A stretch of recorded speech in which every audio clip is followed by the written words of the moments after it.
Buongiorno a tutti, benvenuti in Inapp a questa giornata, a questo convegno internazionale. Sono lieto di darvi il benvenuto al convegno che tratterà l'assicurazione della qualità nell'istruzione e nella formazione professionale per la competitività sostenibile, l'equità sociale e la resilienza, a 3 anni dalla raccomandazione europea del 2020.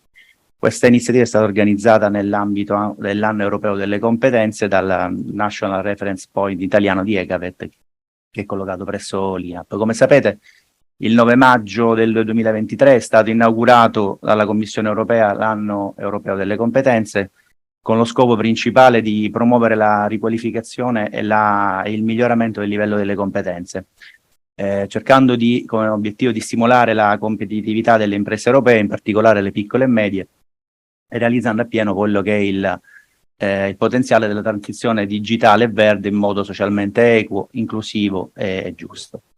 Il Ministero del Lavoro e delle Politiche Sociali, d'intesa con il Ministero dell'Istruzione, mi ha nominato quale coordinatore nazionale, incarico del quale sono onorato, per il quale cercherò di fare il possibile con l'istituto, diciamo, che dirigo. Coordinare per l'Italia le iniziative su un tema così rilevante è un compito di cui l'istituto sente la forte responsabilità. Noi raccogliamo la sfida con piacere, sapendo di poter contare su un know-how che da decenni del nostro istituto tratta sul tema delle competenze, supportando i relativi processi di policy sul fronte del lavoro, sistemi formativi, validazione e certificazione delle competenze acquisite nel lavoro e nelle esperienze di vita. La domanda che nasce spontanea: ma perché un anno europeo delle competenze? Cioè, le competenze sono al centro della programmazione dell'Unione Europea per diversi obiettivi e finalità. Avere una forza lavoro con le competenze richieste contribuisce alla crescita sostenibile, porta a una maggiore innovazione e migliora la competitività delle imprese.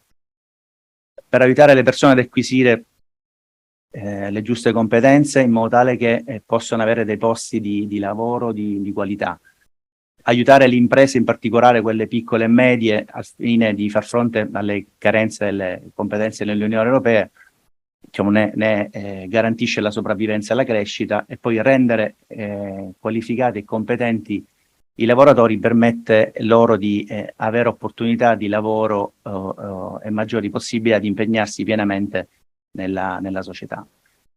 Già l'agenda per le competenze per l'Europa a luglio del 2020 invitava gli Stati membri a investire nelle competenze per garantire la ripresa dell'economia, rafforzare la competitività globale dell'Europa e trasformare la transizione verde e digitale in opportunità per tutti. L'obiettivo era quello di garantire che il diritto alla formazione e all'apprendimento permanente, che poi è sancito nel pilastro europeo dei diritti sociali, diventasse poi una realtà in tutta l'Europa, dalle città alle zone remote e rurali, a vantaggio di tutta la collettività.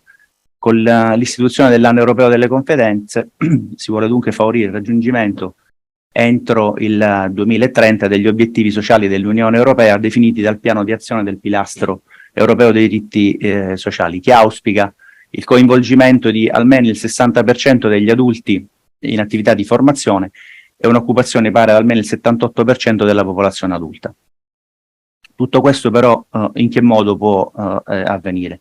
Promuovendo investimenti maggiori, più efficaci ed inclusivi nella formazione e nel miglioramento delle competenze, per sfruttare appieno il potenziale della forza lavoro europea e per sostenere anche le persone nel passaggio da un posto di lavoro ad un altro, garantendo che queste competenze siano adeguate a quelle che sono le esigenze del mercato del lavoro, anche cooperando con le parti sociali e le imprese, abbinando quelle che sono aspirazioni e competenze delle persone alle opportunità offerte dal mercato del lavoro, in particolare, come citavo prima, per la transizione verde e digitale e la ripresa economica, ovviamente con una particolare attenzione alle donne e ai giovani che non hanno un lavoro e ne seguono un percorso scolastico e formativo.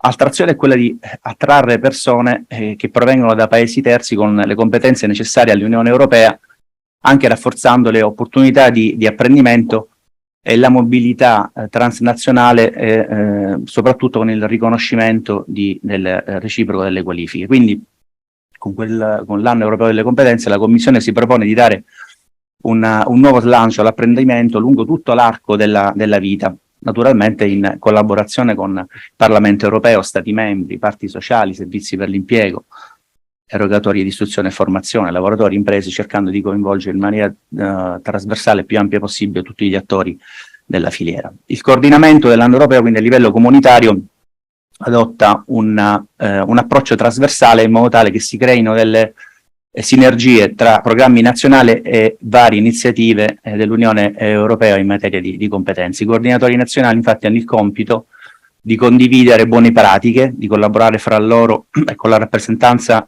della Commissione per collegare quello che è il livello europeo con il livello nazionale e poi per informare a loro volta gli stakeholder nazionali sugli eventi e sugli sviluppi politici dell'Unione Europea e degli Stati membri. Il coordinamento nazionale quindi è anche un punto di riferimento per il Paese per organizzare e promuovere conferenze, forum di discussione, movimenti di confronto e quant'altro al fine di potenziare anche quell'attività di sensibilizzazione per incoraggiare tutti gli adulti in età lavorativa a partecipare a quelle che sono le iniziative di upskilling o reskilling. Ha tra i suoi obiettivi anche lo sviluppo di una stretta collaborazione tra i diversi attori per identificare e affrontare le carenze del mercato del lavoro, sostenere l'apprendimento reciproco nel campo dell'aggiornamento e della riqualificazione professionale e poi quello di promuovere strumenti e meccanismi per una maggiore trasparenza delle qualifiche.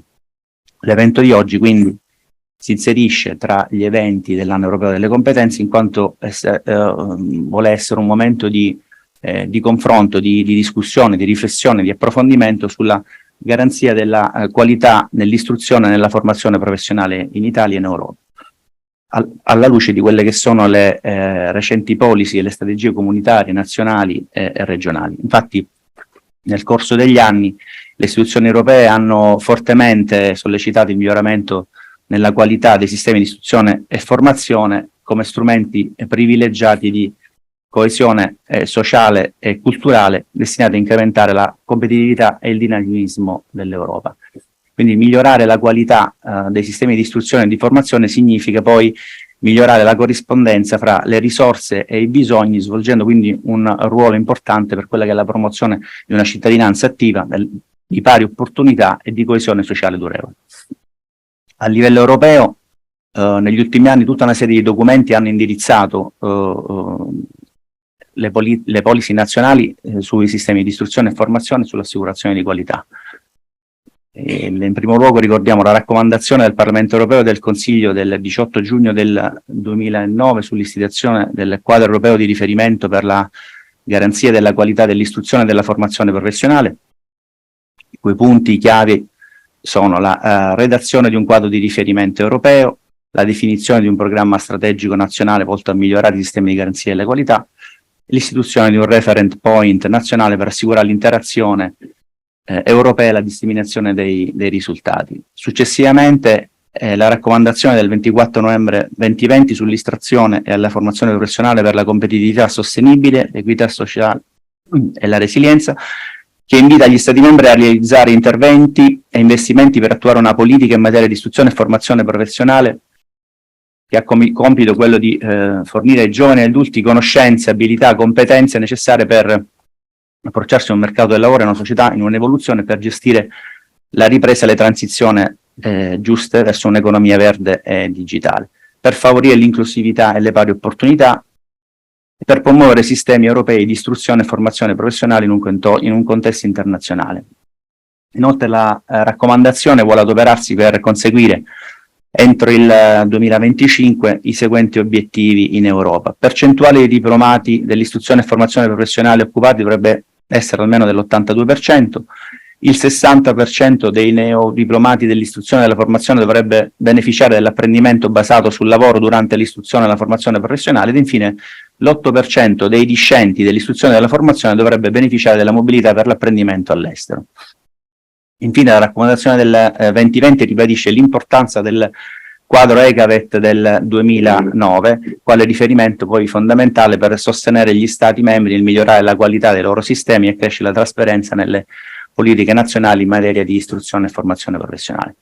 Sempre nel 2020, che mi sembra essere stato un anno, diciamo, produttivo per recuperare il ritardo, diciamo, del 2009, dopo la raccomandazione, però in coerenza con essa, è stata approvata dal Consiglio dei Ministri dell'Istruzione dell'Unione Europea la dichiarazione di Osnabrück relativa all'istruzione e alla formazione professionale come fattore abilitante della ripresa economica e sociale della transizione verso l'economia digitale e verde. In tale documento viene definita una serie di azioni politiche in materia di istruzione e formazione professionale per il periodo che va dal 2021 al 2025, volta a integrare e concretizzare poi gli obiettivi strategici e la visione definiti nella raccomandazione precedente, e poi anche per contribuire a quella che era la ripresa post-Covid. Si promuove dunque lo sviluppo di sistemi di istruzione e di formazione innovativi e orientati al futuro a favore della transizione digitale e verde, che come vediamo è ricorrente nella nostra giornata. Da quanto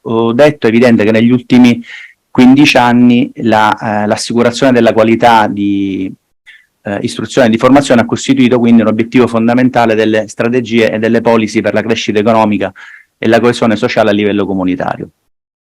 Alle sollecitazioni europee sul tema che ci riguarda si è risposto in ambito nazionale con molte iniziative, attività e strumenti a cui hanno partecipato tutti gli attori del sistema, il Ministero del Lavoro, il Ministero dell'Istruzione, il Ministero dell'Università e della Ricerca, le regioni, le province autonome, le parti sociali e gli enti erogatori. Tutte le iniziative poi nazionali tra le iniziative nazionali più recenti possiamo citare il Piano Nazionale di Attuazione della Raccomandazione, che è stato inviato alla Commissione Europea il 30 giugno del 22, di cui è stato poi ratificato l'accordo in conferenza lo scorso 2 marzo. In linea con le indicazioni europee, il piano italiano prevede di raggiungere 2 obiettivi principali: identificare e programmare misure e azioni connesse ai principi guida indicati nella raccomandazione, ovviamente con le priorità di intervento individuate nella dichiarazione di Osnabrück, contribuire al raggiungimento dei benchmark individuati nella raccomandazione 2020. 5 sono le sfide principali su cui il piano si focalizza: bassi livelli di qualificazione di analfabetismo funzionale, padronanza insufficiente di competenze digitali, bassa attrattività dell'istruzione e della formazione professionale, mismatch orizzontale e verticale, complessità della governance. Quindi, partendo da queste sfide appena declinate, il piano si sviluppa lungo 3 direttrici che sono fortemente connesse con il tema della qualità della formazione. La prima, che prevede attività per l'attrattività dei servizi educativi e formativi disponibili. La seconda, interventi diretti di progettazione ed erogazione di un'offerta formativa con aumento del peso della personalizzazione degli apprendimenti. La terza, infine, azioni per mettere a regime e promuovere i processi di individuazione e valutazione delle competenze e azioni per estendere l'adozione di strategie di rete tra i diversi attori istituzionali e socio-economici a livello territoriale. Anche qui, come dicevo prima, molteplici sono stati e sono gli attori coinvolti in questo piano: il Ministero del Lavoro, dell'Istruzione, regioni, province, istituzioni scolastiche e centri di formazione. Inoltre, tra i dispositivi per l'assicurazione della qualità nel sistema di formazione italiano va citato l'accreditamento delle strutture formative, implementato da oltre 20 anni. Mi sembra che sia gradita questa, cioè il principale strumento scelto dalle amministrazioni regionali e provinciali per assicurare la qualità nell'offerta formativa. Infatti, proprio attraverso i loro sistemi di accreditamento che le regioni quindi hanno la possibilità di verificare preliminarmente il possesso di alcuni requisiti delle strutture per poi quindi monitorare e valutare i risultati dei servizi erogati. Il processo di accreditamento riveste particolare importanza in tutti i contesti regionali italiani perché contribuisce ad accrescere i loro sistemi di qualità dei sistemi di formazione professionale e di orientamento. Quindi sembra che l'adozione di prassi consolidate e controllate si configura come uno strumento che consente di guidare i processi di cambiamento organizzativo di tali organismi. Su questo tema l'Inapp svolge un ottimo lavoro di analisi dei sistemi di accreditamento e cura anche l'elaborazione di rapporti periodici di monitoraggio.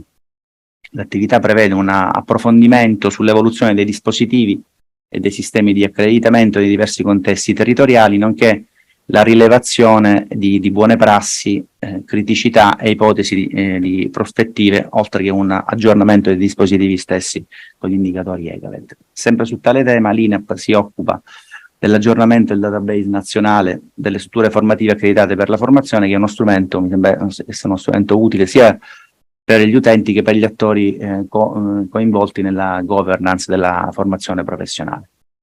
Oltre all'accreditamento, tra gli strumenti di valutazione della qualità, anche se in forma ancora non omogenea in tutto il territorio, dobbiamo ricordare la peer review. Metodologia fortemente evoluta promossa dai documenti europei, che prevede una combinazione di valutazione interna ed esterna, quindi un intreccio tra controllo di qualità e miglioramento continuo. Quindi è una procedura flessibile che può essere adottata in differenti contesti, sia a livello di erogatori che a livello di istituzioni. Le attività di valutazione si svolgono secondo una procedura standardizzata, vengono svolti durante le visite di un gruppo esterno di esperti, i pari, sono chiamati a valutare la qualità di alcune aree di un'istituzione preposta utilizzando indicatori e descrittori di qualità. Sebbene però esterni, i pari comunque vivono quella realtà, per cui lavorano sempre in organizzazioni omologhe alle istituzioni che valutano, e sono quindi degli evidenti diciamo, soggetti competenti, non potrebbe essere diversamente, nelle materie oggetto di valutazione, ponendosi quindi così su basi di parità rispetto ai soggetti e ai contesti da valutare. Su questo ambito l'Inapp negli ultimi anni ha fortemente creduto e lavorato sia partecipando a peer review transnazionale di sistema previsto dal progetto NRP EGAVET Italy, sia realizzando una sperimentazione della peer review integrata tra centri di formazione e istituti scolastici a livello di erogatore. Infine, tra iniziative e le attività per il miglioramento e l'assicurazione della qualità, non possiamo ovviamente dimenticarci la partecipazione del National Referent, poi in italiano la rete EGAVET, la rete che diciamo, riunisce i rappresentanti degli Stati membri, il segretariato EGAVET, la Commissione europea, parti sociali, e allo scopo quindi di favorire la cooperazione nello sviluppo e nel miglioramento della garanzia della qualità nei sistemi di istruzione e formazione professionale europei e nell'attuazione del rispettivo quadro di riferimento EGAVET. Proprio in questo contesto il convegno odierno ha l'obiettivo di dare un suo contributo nel valorizzare e favorire la disseminazione di esperienze e di progetti legati alla promozione della garanzia della qualità nell'istruzione e nella formazione, sia condividendo iniziative nazionali, sia promuovendo attività realizzate a livello europeo con un focus su quelle che sono politiche, strategie e prassi in termini di assicurazione della qualità. Penso di aver rispettato i tempi, mi era stato raccomandato in maniera garbata di, come dire, correre dando l'impressione di passeggiare, no? Andare, cercando di non dare anche troppi segni evidenti. Bene, grazie. Adesso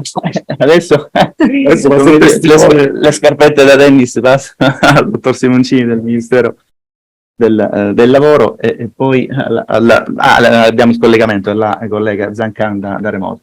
Prego. Allora, grazie intanto dell'invito, insomma,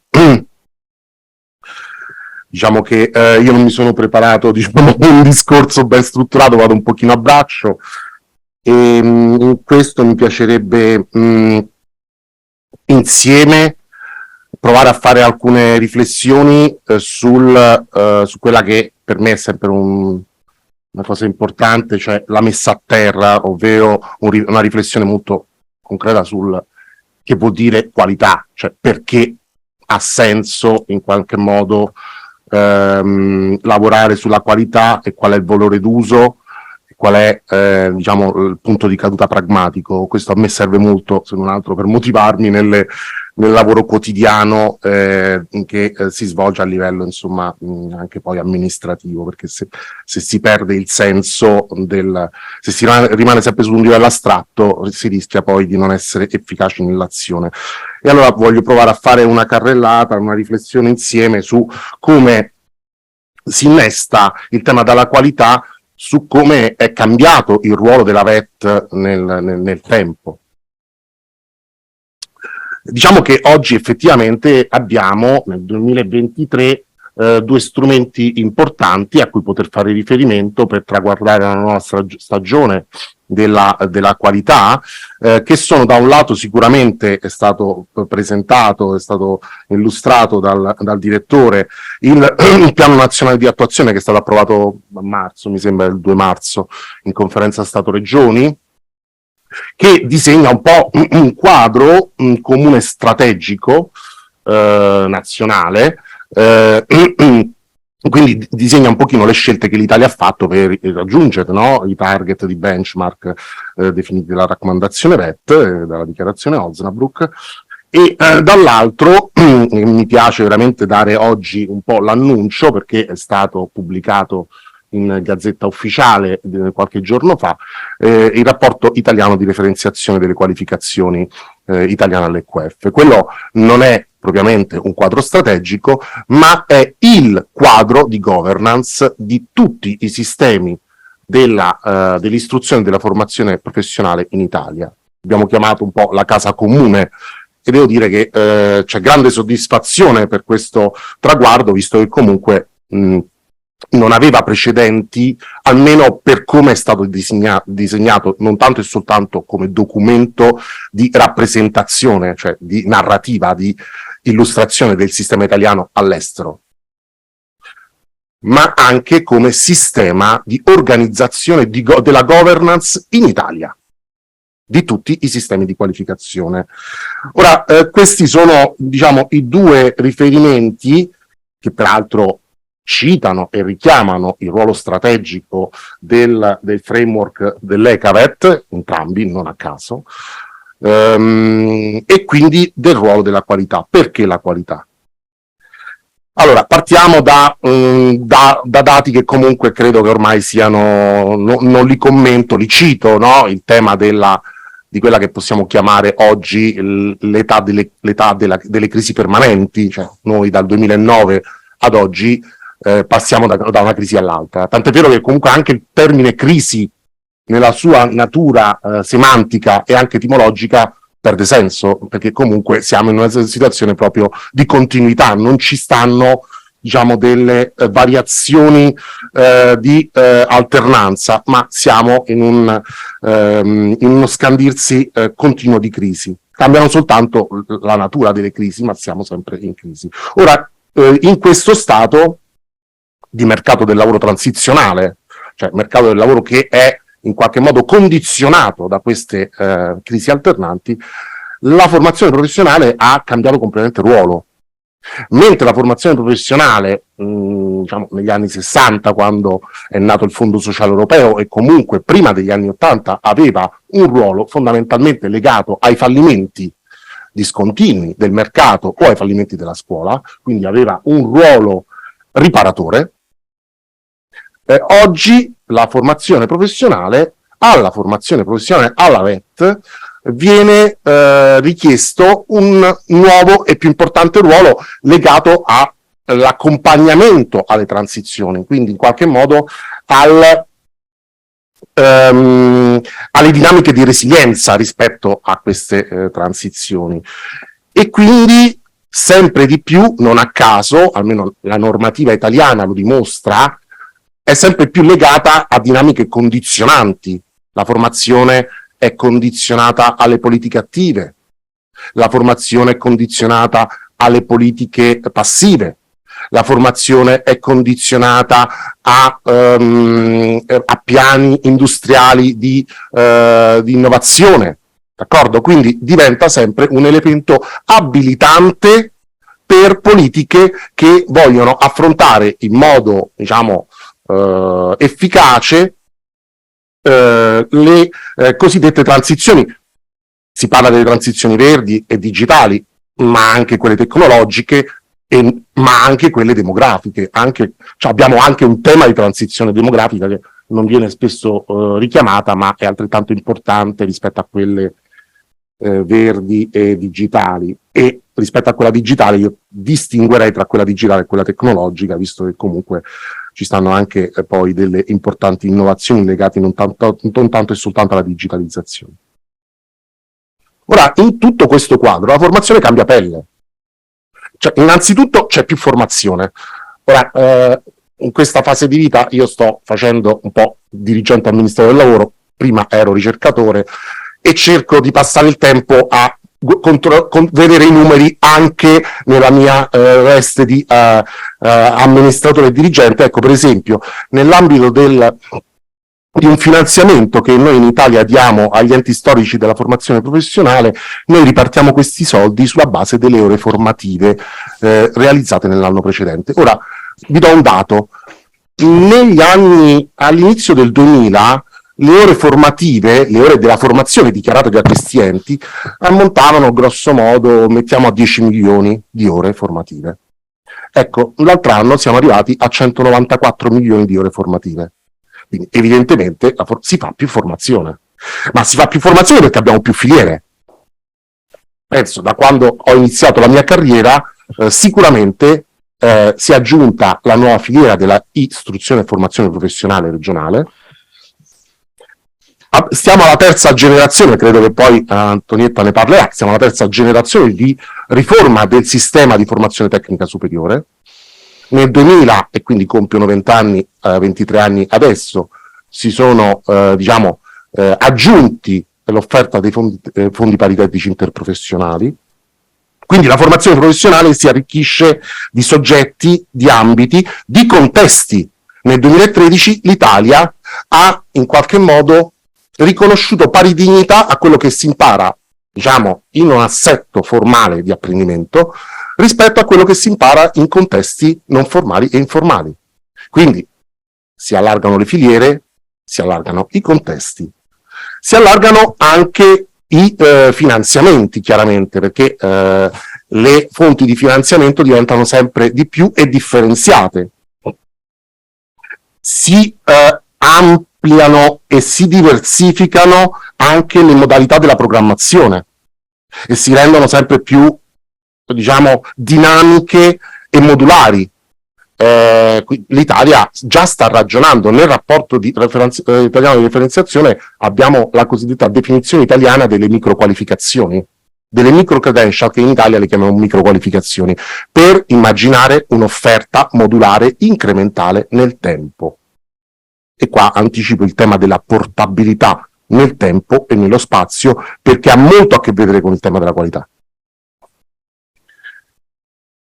E a questo si aggiungono l'attenzione e la sensibilità dell'Italia su nuove forme complementari di finanziamento della formazione, l'interesse per strumenti come l'ILA, l'Individual Learning Account o conto individuale di apprendimento, che va a integrare i meccanismi, diciamo, attuali di finanziamento, che hanno come riferimento, diciamo, le amministrazioni pubbliche e gli enti e le agenzie educative, e sposta, diciamo, attribuisce un ruolo importante anche al cittadino, nella capacità che il cittadino deve maturare di scelta e di orientamento rispetto all'offerta, no? E anche qua vedremo che il tema della qualità è un tema importante. Quindi tutti questi cambiamenti per affrontare una nuova missione sociale, perché la formazione ha bisogno di essere più ricca, deve uscire, un po' di anni fa si parlava appunto dell'autoreferenzialità della formazione, no? Adesso per fortuna ne parliamo un po' meno. Tra l'altro, scusate, torno un attimo indietro, importante nel cambio dei riferimenti di contesto non formale e informale, il duale. L'Italia nel 2015 ha introdotto il sistema duale, no? Quindi la possibilità di conseguire titoli in un contesto di apprendimento caratterizzato sia da momenti di apprendimento di tipo frontale, di tipo diciamo d'aula, con contesti invece di apprendimento in assetto lavorativo, che siano l'apprendistato o tirocinio, stage. Quindi deve essere una formazione, ma con una presa diretta sulla realtà più veloce, più ricca. Quindi deve essere innanzitutto più ricca, più aperta al mondo reale. Deve essere una pedagogia della realtà. E secondo me vale la pena, questo è il 100° anniversario della nascita di Don Milani, che ha rappresentato sicuramente in Italia un esempio importante di questa esigenza. Collegare il tema dell'apprendimento al tema della realtà. Deve essere tempestiva, cioè la realtà va veloce, quindi non possiamo essere in qualche modo, se vogliamo accompagnare le transizioni, questa presa con la realtà deve essere anche una presa sincronizzata con la realtà. Non possiamo arrivare 2 anni dopo o 3 anni dopo. Certo, il rapporto di referenziazione è stato adottato 1 anno dopo il tempo in cui lo abbiamo scritto. Per fortuna, voglio dire, ritengo che sia scritto bene, per cui ancora continua ad avere valore. Per esempio, a me piace leggere i giornali quotidiani, credo sempre che i giornali quotidiani siano buoni quando ha senso leggerli anche 3-4 giorni dopo che siano stati, insomma, editati. Se ha senso leggerli 3-4 giorni dopo, allora è un buon quotidiano. Ecco, il rapporto di referenziazione è così, però noi non possiamo non avere una presa tempestiva con la realtà, perché dobbiamo rispondere a domande del qui e dell'ora. Se noi ci mettiamo 1 anno a rispondere a una domanda del qui e dell'ora, rispondiamo a un bisogno che ormai non è più attuale. Personalizzata. La formazione deve essere personalizzata, ma non tanto personalizzata con gli strumenti che ci siamo già in qualche modo dati nell'ambito del Sistema Nazionale di Certificazione Competenze, allora facciamo un po' di crediti, no? Vabbè, ma ti sconto qualcosina. No, il tema della personalizzazione è un tema ad ampio spettro. E sia sulle durate, ma la personalizzazione riguarda, per tornare al tema dell'aggancio con la realtà, ad una personalizzazione legata alla ricchezza. Deve essere ricca la formazione perché ricche sono le intelligenze, quindi deve essere sintonizzata a quelle che sono la pluralità delle intelligenze e degli assetti cognitivi, la pluralità delle condizioni di vita e di biografia, perché, dirà Dio, un adulto ha delle esigenze e un assetto di apprendimento diverso da quello di un giovane. Ora, tutto questo ci chiama in gioco 3 aspetti che hanno a che vedere con la qualità. Un tema di accountability, un tema di valutazione e un tema in qualche modo quindi di portabilità. No, scusate, non di portabilità, di fiducia. Allora, l'accountability è fondamentale perché se abbiamo la necessità in un contesto di transizioni permanenti di garantire al cittadino la portabilità nello spazio e nel tempo. Nello spazio vuol dire posso far valere la mia qualificazione acquisita in un sistema di qualificazione A anche in un sistema di qualificazioni B. Questo vuol dire quindi nelle qualificazioni, nello spazio, ma anche nel tempo. La logica delle microqualificazioni presuppone che l'incrementalità, io oggi ottengo una qualifica parziale perché dopodomani possa partire da dove ero arrivato. D'accordo? Quindi serve una patrimonializzazione e quindi una dotazione sia tecnologica, un'infrastruttura sia tecnologica che di governance che permetta questa accountability. Ok? E per fare questo, chiaramente, la prima cosa che si collega a questo aspetto è la fiducia. Per fare sì che quello che rilascio io possa valere anche, anche presso un altro sistema, l'elemento fondamentale è il trust. Il trust è dato dagli standard condivisi di qualità. L'esercizio che abbiamo fatto con il rapporto di referenziazione è proprio questo. Il presupposto è: abbiamo costruito una casa comune che sta in piedi soltanto attraverso i pilastri condivisi della qualità. E 3 sono fondamentali gli elementi della qualità e della cultura della valutazione.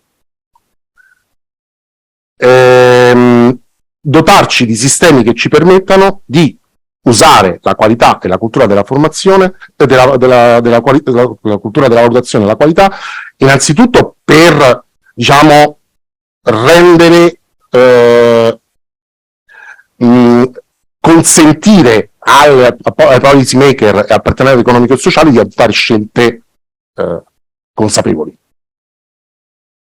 Ma ho citato l'ILA non a caso, proprio dare al cittadino la possibilità, dare anche al cittadino gli strumenti e la possibilità di scegliere, vuol dire anche ragionare su sistemi di rating. La valutazione, la cultura della valutazione è anche mutual learning, è anche bench learning, è anche peer review, è comunità di pratiche, è capitale sociale. Quindi in tutti questi aspetti la qualità gioca un ruolo fondamentale ed essenziale. Quindi io ho provato a fare questo ragionamento per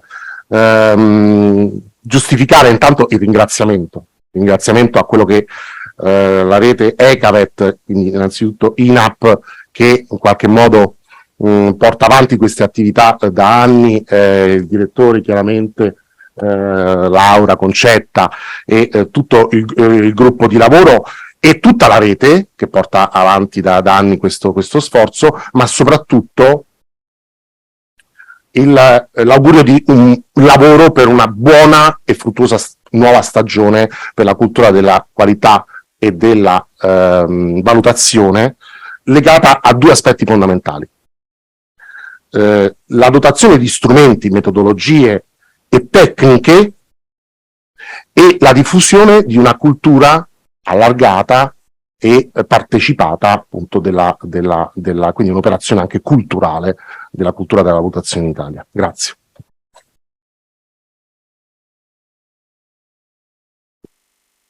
Adesso mi sembra dovrebbe essere in collegamento la dottoressa Zancandi, dirigente del Dipartimento per il Sistema Educativo di Istruzione e Formazione ed esperta di istruzione tecnica superiore. Eccola, buongiorno dottoressa e bentornata. Buongiorno a tutti e ringrazio per questo invito a questo seminario così copioso di buone pratiche sulla qualità della formazione della filiera professionale.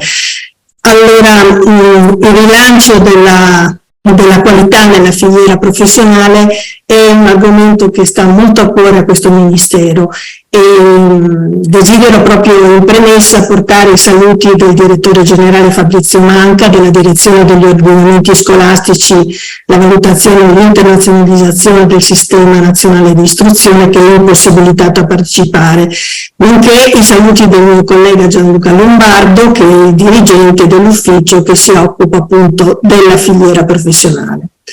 Il Ministero in questo momento sta lavorando essenzialmente a due filoni di attività. In pratica il primo è una sperimentazione, direi rivoluzionaria, di un sistema fondato su 4 anni di superiore e 2 negli ITS Academy. Il secondo, come ha già annunciato il collega Simoncini, è il rafforzamento degli ITS Academy attraverso i 18 decreti attuativi previsti proprio dalla legge di riforma 99 che è stata approvata proprio nel 2022. Questa legge di riforma degli ITS Academy, ovvero dell'istruzione terziaria professionalizzante, prevede anche un'ingente somma di finanziamenti, di investimenti nell'ambito del PNRR e da anni questo segmento dell'istruzione terziaria è monitorato costantemente proprio per verificarne la qualità formativa e soprattutto la capacità di occupabilità dei diplomati. Quali sono i punti chiave? Bene, diciamo che il filo rosso che unisce queste azioni, queste vie di lavoro di riforma sono rappresentate dal link del rafforzamento con il mondo del lavoro, proprio per ridurre il disallineamento fra le competenze, no, che i lavoratori devono possedere per far fronte alle nuove sfide di cui ha parlato anche il direttore dottor Grillo, le sfide appunto delle transizioni gemelle, quella digitale e quella green, e che sono praticamente sfide che le aziende si trovano a appunto dover superare. Quindi serve una stretta correlazione fra la qualificazione delle competenze e la crescita sostenibile, che richiede proprio lavoratori più qualificati per opportunità di lavoro che sono in crescita, che sono anche di più alto livello, e per una partecipazione attiva anche alla società. I dati previsionali sono davvero incoraggianti, serviranno proprio 760.000 unità di lavoratori all'anno proprio sia nel settore privato che pubblico, e quindi questi lavoratori verranno formati e la formazione diventa una leva strategica, come è già stato detto appunto dal direttore generale. Allora il Ministero raccoglie questa sfida e cerca di mettere a terra, sta mettendo a terra un nuovo modello di incrocio proprio fra domanda e offerta di lavoro per favorire la piena occupazione e quindi il rilancio della competitività. Dico in sintesi, questo modello è rappresentato da un 4+2, diciamo, ed è un progetto molto ambizioso che partirà come sperimentazione con un'adesione, diciamo, volontaria, e intende proprio far nascere la filiera formativa tecnologico-professionale in un'ottica di campus. Quindi viene affiancata questa filiera formativa all'istruzione professionale statale, agli FP regionali, che hanno un ruolo fondamentale, e infine agli ITS Academy. L'obiettivo è quello di rendere gli istituti professionali più attraenti, proprio per favorire una iscrizione più copiosa a questi percorsi, una preparazione in uscita più qualificata e più raccordata con i settori lavorativi, che richiedono sempre di più, abbiamo detto, figure con un'alta qualificazione. Inoltre si prefigge lo scopo di combattere anche la dispersione, che riguarda proprio in particolare gli istituti professionali, le scuole regionali e in parte, ma anche in parte modesta, gli istituti tecnici superiori, con investimenti proprio sull'intera filiera. Gli studenti che raggiungeranno il diploma quinquennale di maturità accederanno direttamente agli ITS Academy, e la sperimentazione, come dicevo, prevede un anno in meno di riduzione di studi per gli istituti professionali, che passano da 5 a 4, sempre per adesione volontaria.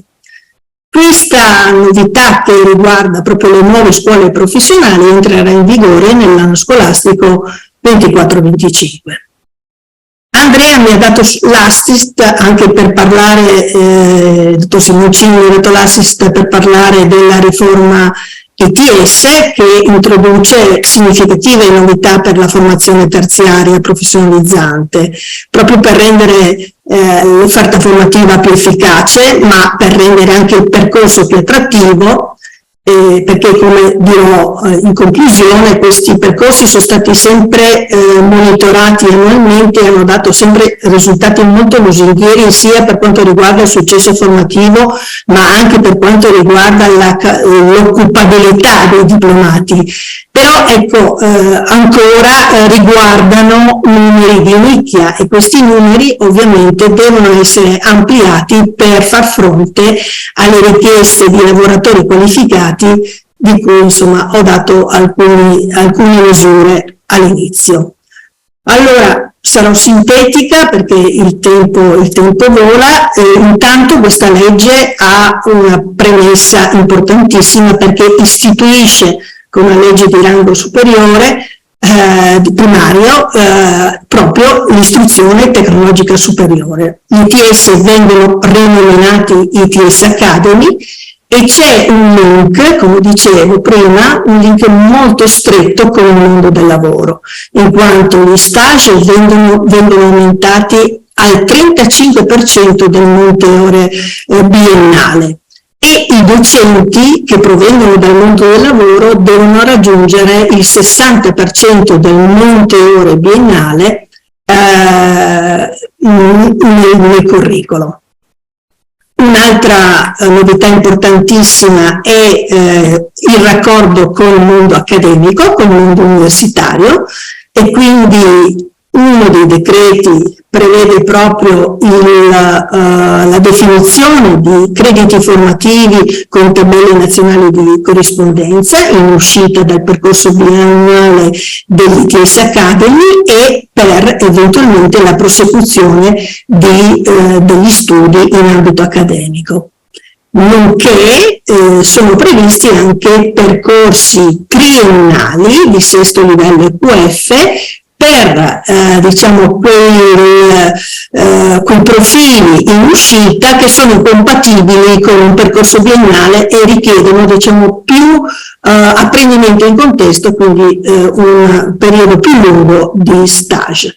Ricordiamo che queste novità sono indispensabili perché il nostro paese, ahimè, è al penultimo posto per iscritti alla formazione terziaria, quindi questo modello che è innovativo di formazione terziaria professionalizzante va assolutamente incrementato.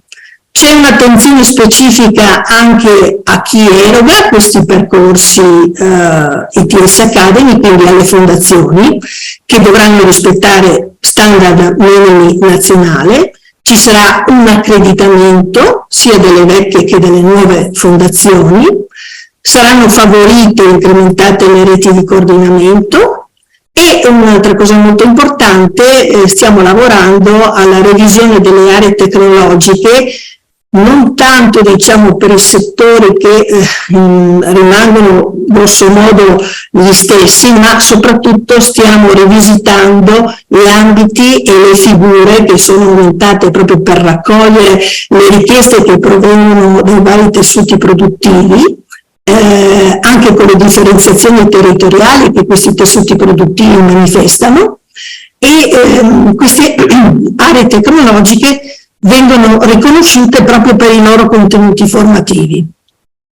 Viene mantenuta una governance policentrica, che è quella che in questi anni ha garantito la qualità della formazione in uscita dei diplomati ITS, e quindi viene valorizzato sia il ruolo dello Stato e del Ministero centrale, ma anche una concertazione con le regioni che hanno la competenza esclusiva della programmazione, e poi appunto un ruolo centrale le hanno le fondazioni. L'obiettivo è quello di raddoppiare il numero degli iscritti e quindi dei diplomati, ma di aumentare anche il genere femminile all'interno delle iscrizioni ITS, che ancora sono piuttosto modeste. C'è un impegno di risorse molto importante, pari a 1,5 miliardi, proprio per garantire la qualità dell'istruzione terziaria professionalizzante, con una formazione di competenze alte, con expertise digitali, hard e soft, con una tecnologia avanzata, una didattica innovativa e attiva. In pratica che consenta di andare oltre il dominio del settore di appartenenza dove si andrà a operare a livello lavorativo, e quindi per far evolvere metodi nuovi. Tant'è che la prima assegnazione dei fondi è stata data proprio agli ITS per i laboratori, riconoscendo nella metodologia didattica della laboratorialità la cifra di qualità che contraddistingue proprio questo segmento dell'istruzione terziaria professionalizzante. E quindi 500 milioni di euro sono andati proprio per il potenziamento dei laboratori, delle loro attrezzature tecnologiche, valorizzando l'importanza proprio della dotazione strumentale e laboratoriale. che consente poi di sperimentare offerte formative in linea, no, con i processi di trasformazione del lavoro in atto, che sono in atto. Direi che ecco, una rilevanza va fatta anche al monitoraggio, che sarà adeguato a questi nuovi istituti ITS Academy e che dovrà garantire proprio, diciamo, una valorizzazione del modello, delle metodologie didattiche innovative che diciamo sono connotate negli ITS da 3 parole chiave, ovvero la flessibilità, l'apprendimento, l'agilità e l'autonomia, e l'apprendimento in contesto laboratoriale. Quindi ancorché, diciamo, numericamente in questo momento gli ITS abbiano numeri contenuti, ci aspettiamo che con questo impegno di risorse, ma anche di riflessioni, no?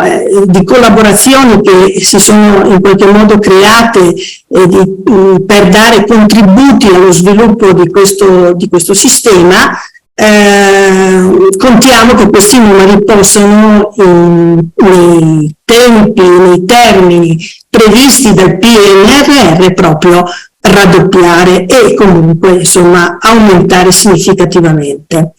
Il monitoraggio esistente anche quest'anno, nel 2023, l'ultimo monitoraggio comunque dà risultati molto incoraggianti, perché i diplomati ITS per l'86,5% sono occupati e soprattutto raggiungono una buona occupazione, in quanto il 93,6% raggiungono occupazione coerente con il percorso di studi fatti.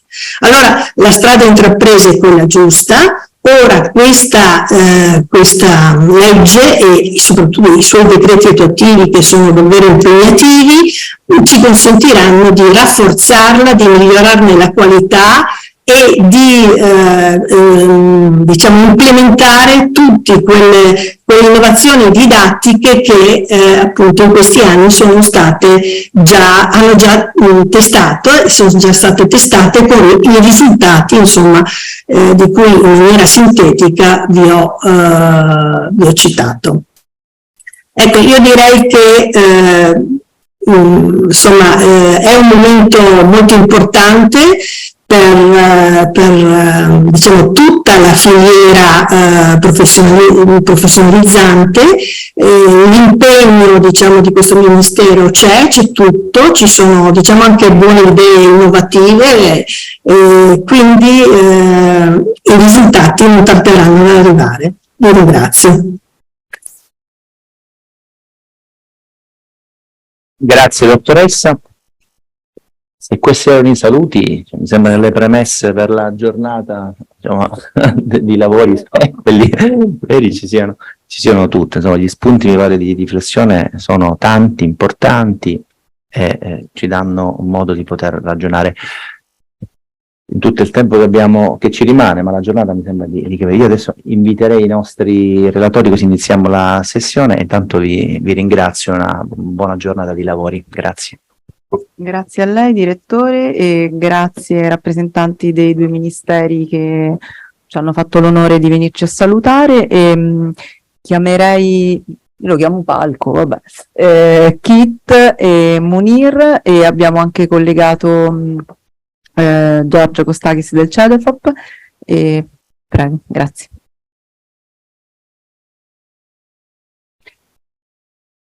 Vabbè, noi italiani siamo noti, diciamo, per non avere il dono della sintesi, quindi spero invece molto nel recupero con le scarpette da tennis, come diceva Dio Corsa, come diceva il direttore, dei nostri referenti internazionali.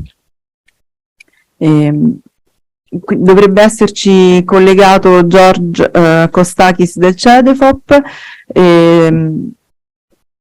Non so, ok, Perfetto, buongiorno Giorgio. Giorgio Kostakis è il coordinatore del Dipartimento sulla VET e le qualifiche presso il CEDEFOP e guida l'attività del suo istituto sulle politiche sui sistemi di istruzione e formazione professionale e sull'attuazione delle politiche nazionali in linea con la raccomandazione VET e con la dichiarazione di Osnabrück del 2020. Oggi, se non sbaglio, ci parla delle politiche europee sulla qualità della VET e delle priorità individuate dai diversi paesi. Prego Giorgio, la parola a te. Allora, buongiorno a tutti. Mi fa piacere di essere qui anche solo virtualmente. Molte grazie al direttore e alla dottoressa Afonso per l'invito. Mi chiamo Giorgio Kostakis, sono coordinatore del Dipartimento di Formazione Professionale e le Qualifiche nell'Agenzia Europea CEDEFOP. Però vorrei continuare la mia presentazione in inglese, quindi mentre condividerò la mia presentazione potete cambiare l'interpretazione in italiano.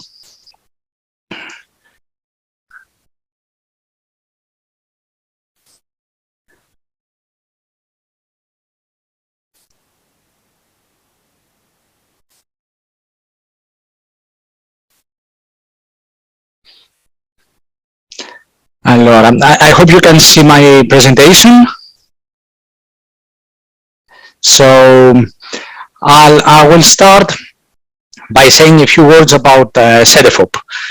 So CEDEFOP is the European Agency for VET, Skills and Qualifications, and we are located in Thessaloniki, in Greece. Our vision for VET puts people at the core of everything we do. So, and we also somehow redefine VET, so not only formal and initial training, but it also much broader the work that we do beyond continuing VET, learning at work and career development. The current focus of our work is built around 3 pillars. The first pillar is on shaping VET and qualification systems. So we look at the key challenges for VET systems and the trends affecting them. And we analyze VET and lifelong learning policies in Europe. And this is what I will be presenting to you today with a focus on quality assurance. The second part of our work is to develop approaches, understand developments in Inapp and reskilling, including topics related to validation of prior learning, to lifelong guidance. And the third pillar of our work is to further develop our evidence on labor market and skills to support the digital and the green transition, the policy agendas related to that, and also includes, in more practical terms, our work on skills forecasting and intelligence. What I said I will be focusing on today is CEDEFOP's work to monitor and analyze what countries do in relation to the EU VET priorities. These priorities are set in 2 policy documents agreed at European level.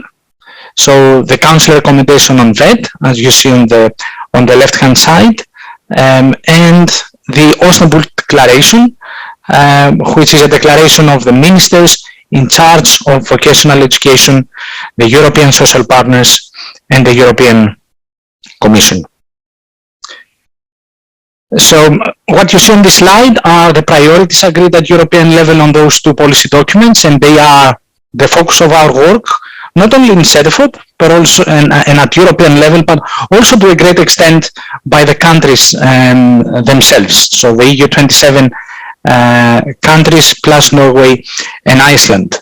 You will see some of those priorities. They overlap, so because they are described in those 2 different policy documents, but our work together with ETF, the European Training Foundation, the dear colleague of mine will talk about ETF's work in a while.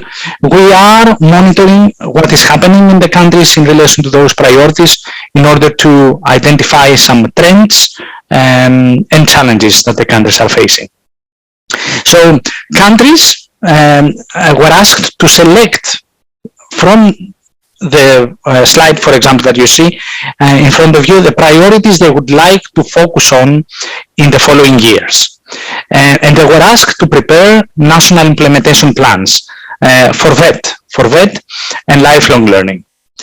And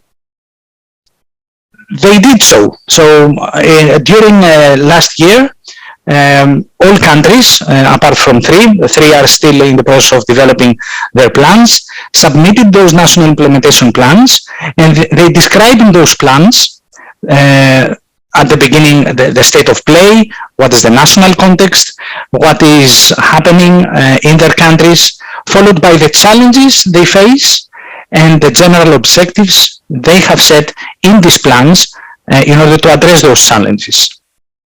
What follows those two sections is a detailed description of the flagship measures, so the key initiatives they will put in place in order to address those objectives. And there we see a detailed description of those initiatives, the target groups that they will address, which are the responsible bodies, etc. The fourth section of the plans describes how the country plans to successfully implement this plan by involving different stakeholders, and what is the role of each one of them, not just the ministries, but also regional authorities, social partners, meaning trade unions and employers, organizations, in putting in place whatever they have described in their plans. And then the plan closes with the expected effects, the medium and long-term effects that those initiatives will have on the system of the country. What you see here on the slide is a recent publication of ours of CEDEFOP on the right-hand side, where we present the analysis of those national implementation plans. I invite you to visit our website and read it. You find it in Italian and in other 7 languages as well. And it describes the priorities the countries selected. So and we will see that later on in a couple of slides. Something important to mention is that countries did not reinvent the wheel. They did not simply put those national implementation plans from scratch. They built and they used national strategic documents for VET system reforms and other related areas, work guided by the European semester exercise, and very much informed by the recovery and resilience plans the countries have prepared a couple of years ago. And the horizon for those developments the countries described in those plans is up to 2030, but some of them go even beyond that. So for example, in Estonia and Finland, they go beyond those, so they are really long-term plans. But what do we see in these plans? So we see in terms of funding a lot of EU funding actually supporting those processes. So, and especially the most dominant of that is the recovery and resilience funding. And we see there those funds supporting mainly the modernization of infrastructure in countries to increase also the labor market relevance of their education and training systems, and especially since digital and green are 2 of the main priorities of the recovery and resilience plans, we see many activities also related to VET and lifelong learning being funded by this mechanism. ESF has always been, continues to be, a key instrument in developing and implementing mainly upskilling and reskilling related policies. And then again, the very well-known Erasmus+, where mobility and internationalization of VET is supported, but together with some other funding mechanisms. We see also mainly for the first time, as let's say in the Council recommendation of VET, it was the first time where quantitative targets were set, and actually countries agreed on quantitative targets for vocational education and training, namely 3.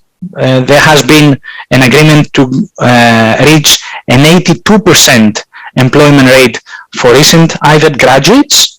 The second target is a 60% of VET graduates benefiting from work-based learning, and the third target at European level was to have 8% of VET learners benefiting from learning mobility abroad. So we see those 3 targets being used by most of the countries in their national implementation plans. Some have set the EU targets, some other have set their national ones, but they have also used other indicators in order to monitor the progress they are making in policy areas which are very important to them. And we see that many countries look at the adult participation in lifelong learning. We see paying attention to the basic digital skills of the adult population, but also the rate of early school leavers. And all that is and can be monitored by the European VET policy dashboard that you see on the slide on your right hand side, and this is an online database, an online data visualization tool developed by CEDEFOP in order to support policymakers, national policymakers, European policymakers, and other stakeholders in monitoring the progress of each country, either in comparison with other countries or also vis-a-vis the European average. So I invite you to visit our website. The links are also provided in the PowerPoint presentation. The next thing I would like to talk about is briefly present to you the measures and what are the priorities they focus on. So you see here on the slide the relative distribution of the priorities in the measures described by the countries in their national implementation plans. The most popular priority is the one you see on the vertical blue line bar on the left hand side. So VET being agile and resilient, VET being adapted to labor market needs, and we will see later on what that means. How do countries understand this? This is followed by VET being attractive, VET being innovative and excellent, VET being inclusive, flexible, and underpinned by quality assurance. So there we see many measures focusing explicitly on ensuring the quality of provision of qualifications, but also cutting across many of the other measures described in the other priorities. And I'll go briefly through what the countries understand by agile and resilient VET, which is adaptive to the labor market needs. And there we see a lot of work continuing from the previous policy cycle. So countries have already some well-established work-based learning systems, but we see them now expanding work-based learning and apprenticeship into continuing VET, into higher VET, high level of VET programs and qualifications. We see countries further developing their skills intelligence systems, doing forecasting mechanisms in place, developing surveys to understand, what is requested at labor market and make their education and training systems more relevant.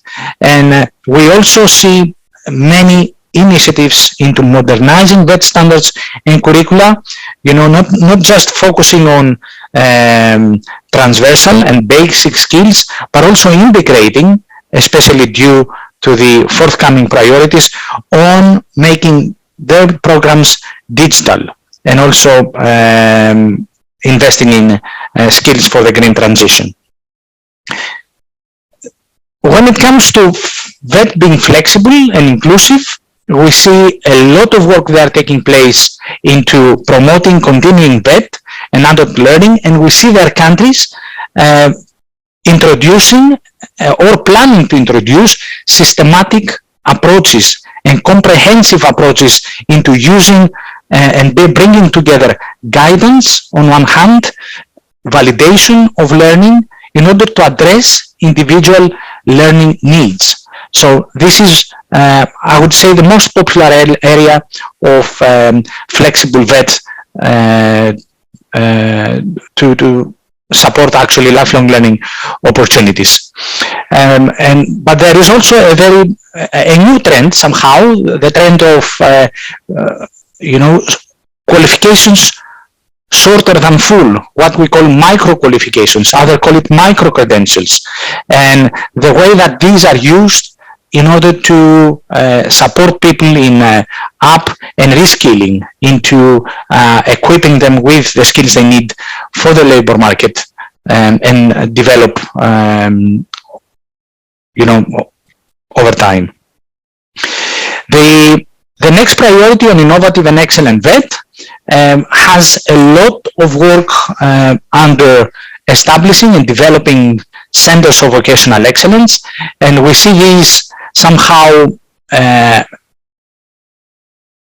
vet centers opening up to research, doing cooperation with higher education, with companies, with businesses, and this is an important way of making them innovative and excellent, and like investing in excellence, but also to a great extent modernizing vet schools to improve their digital infrastructure and make the green.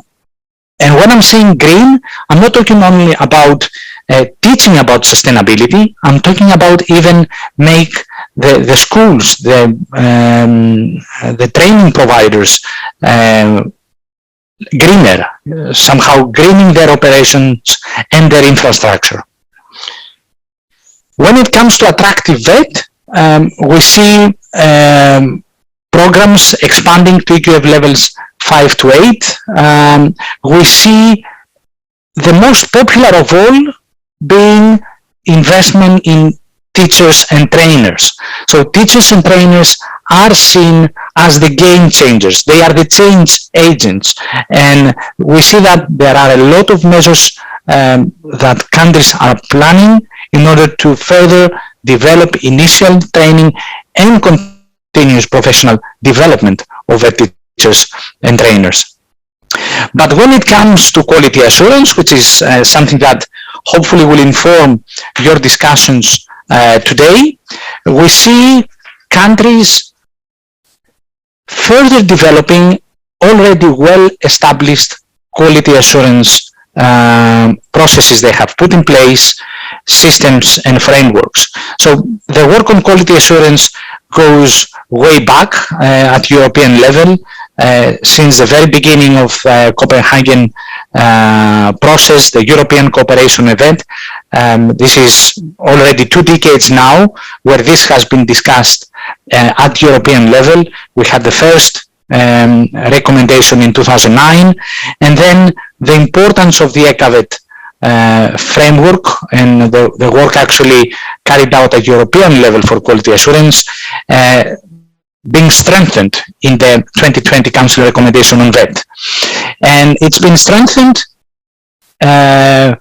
in several ways. The most prominent of which is, as you see at the lower part of the slide, the ECAVET peer reviews. So there is substantial funding there in place for countries to carry out peer reviews of their quality assurance systems or parts of them and approaches, assisted by other countries and other experts in order to further develop and improve their systems, or even develop new approaches. And you see most of the countries are actually working on that. But then there is a lot of work, as I said, across other areas that I have talked to in earlier slides, especially in continuing VET and adult learning, setting quality assurance mechanisms for work-based learning and apprenticeship, but also putting gradual tracking mechanisms in place, as well as working on the quality assurance of qualifications, so not just on the input side of things, but also on the output side. So looking at how qualifications are assessed, how they are validated and recognized, even those outside the formal system. And when it comes to which are the countries that are working on those topics, within CEDEFOP, we will be looking at the countries that you see on the slide when it comes to the areas they selected, in order to identify common trends that we see in the way that these countries put in place those measures, talk about any challenges they face, and how some of those countries overcome those challenges, so for others to learn from it. And for example, when it comes to quality assurance in CVET and adult learning, we see many countries putting in place self-assessment and external evaluation for continuing VET and adult learning. We see them putting integrated quality assurance systems in place, for the different types of VET provision that they offer, but also bringing in, especially in continuing VET, employers, trade unions, companies, because their participation to ensuring quality, especially the quality of qualifications, is very important. We see countries working on quality assurance in higher VET, so as I said, expanding VET to levels, EQF levels 5 and 6, and setting in place mechanisms to ensure the quality of provision, but also to accredit higher VET programs. So these are some examples that we see in how countries plan to ensure the quality of VET and lifelong learning, the quality of qualifications, and that's how CEDEFOP plans to monitor those developments. So that's how I will close my presentation today. I would invite you to follow us on social media, on our website, because there is more to come. What I presented to you right now was the plans of the countries. As of the next following months, we will be making available our analysis on the first findings of what countries are putting in place, what are the messages we take from these exercises, and in 2 years from now, we will have a final analysis to inform, let's say, the midterm evaluation of the Council recommendation on VET, and share those messages and the findings of our analysis with all partners concerned at European and national level. So this is all I wanted to say. I thank you very much for your attention, and the floor is yours. Grazie Giorgio. Grazie doppiamente, perché so che oggi hai una giornata densa di impegni e tra poco ci devi lasciare, quindi scusate se ci sono domande dal pubblico oppure dalla chat per Giorgio, perché poi lui non rimane per la sessione, e quindi chiedo cortesemente. C'è una domanda, prego. Mi sentite? Sì. A question for you, George. Artificial intelligence and other digital systems are having an impact on the economy, society, and the world of work. Can AI be a challenge to develop quality assurance tools?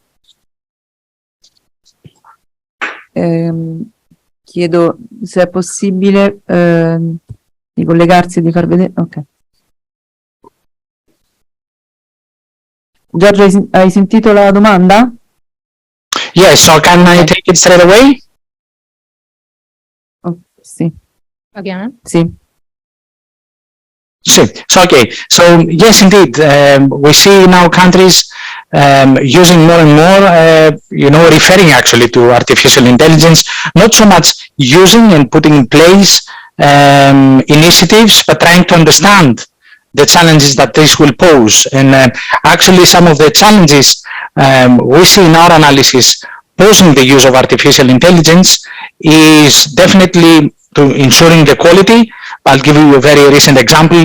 We have a recent somehow competition in ZFOP, and we see that also in schools where candidates are asked to draft a thesis, and then an AI tool can draft this in a blink of an eye. So there we see some similar challenges like the ones we had when, for example, we were talking about ensuring the quality of online learning, where we did not have this physical presence of the teacher and the learner. And some of the approaches that we had back then, maybe we can even use them right now. But what I see there, a greater need somehow, is what I talked about in one of my slides, the role of the teachers and the trainers, because AI cannot actually replace this social interaction between the teacher and the learner, this feedback on the progress of the learner. So I would say that rather than feel threatened by AI, we should be looking at how we can strengthen the competencies of our teachers and trainers into playing a more active role and possibly fill in the gaps or whatever AI cannot do well. And I will stop here. Thank you. Grazie mille. Grazie per essere intervenuto.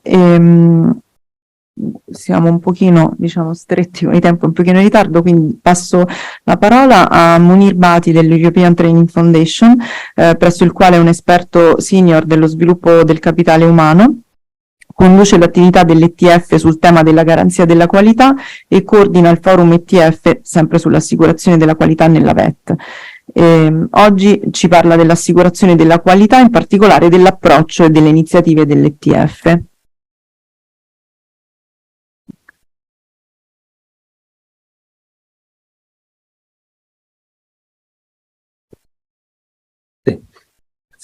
Buongiorno a tutti, mi chiamo Munir Bati, sono dell'ETF e I will speak English.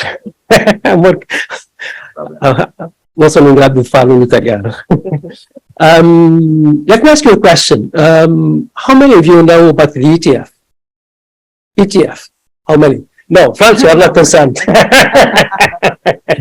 I'm asking the Italians. So how many? 1, 2.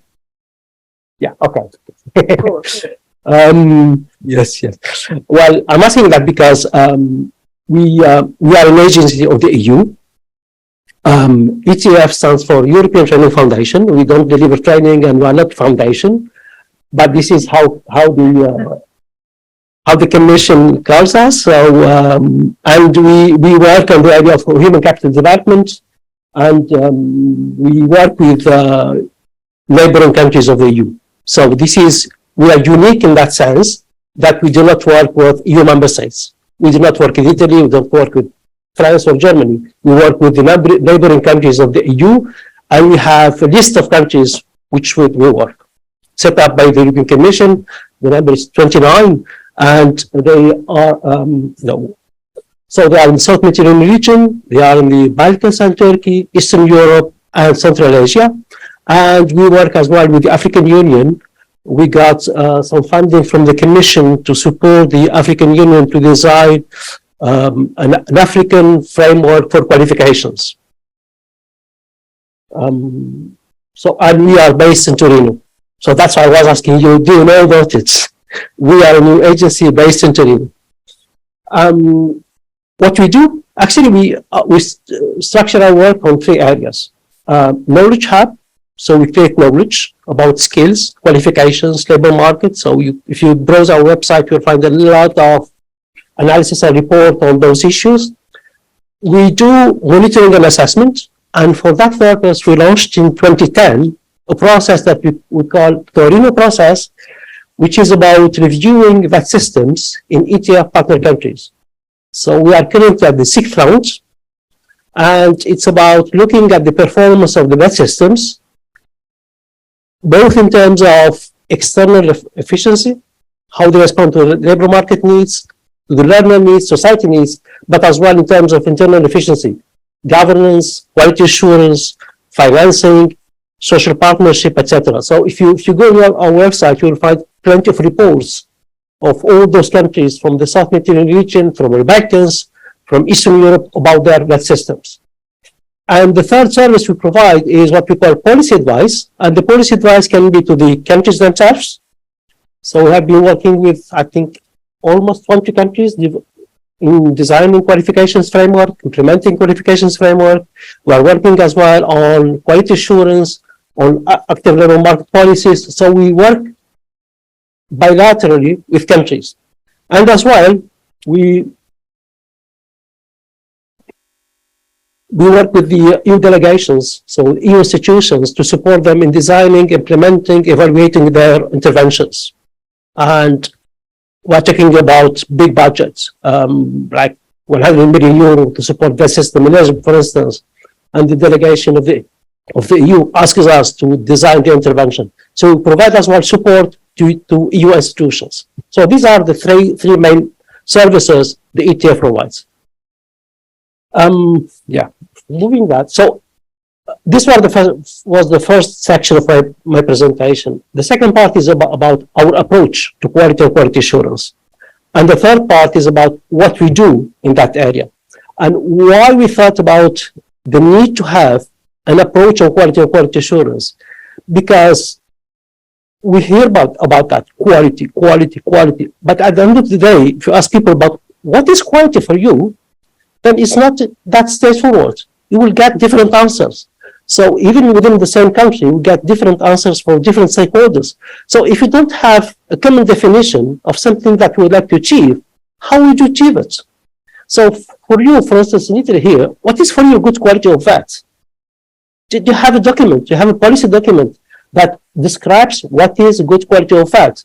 It's an issue. So for us, good quality of vet is about features. It's about responding to labor market needs. It's about leading to rigorous qualification, both nationally and internationally. It's about granting access to a decent job. It's about attractiveness, inclusiveness, accessibility. Jorgis was talking about agility. All these features, dimensions, define quality.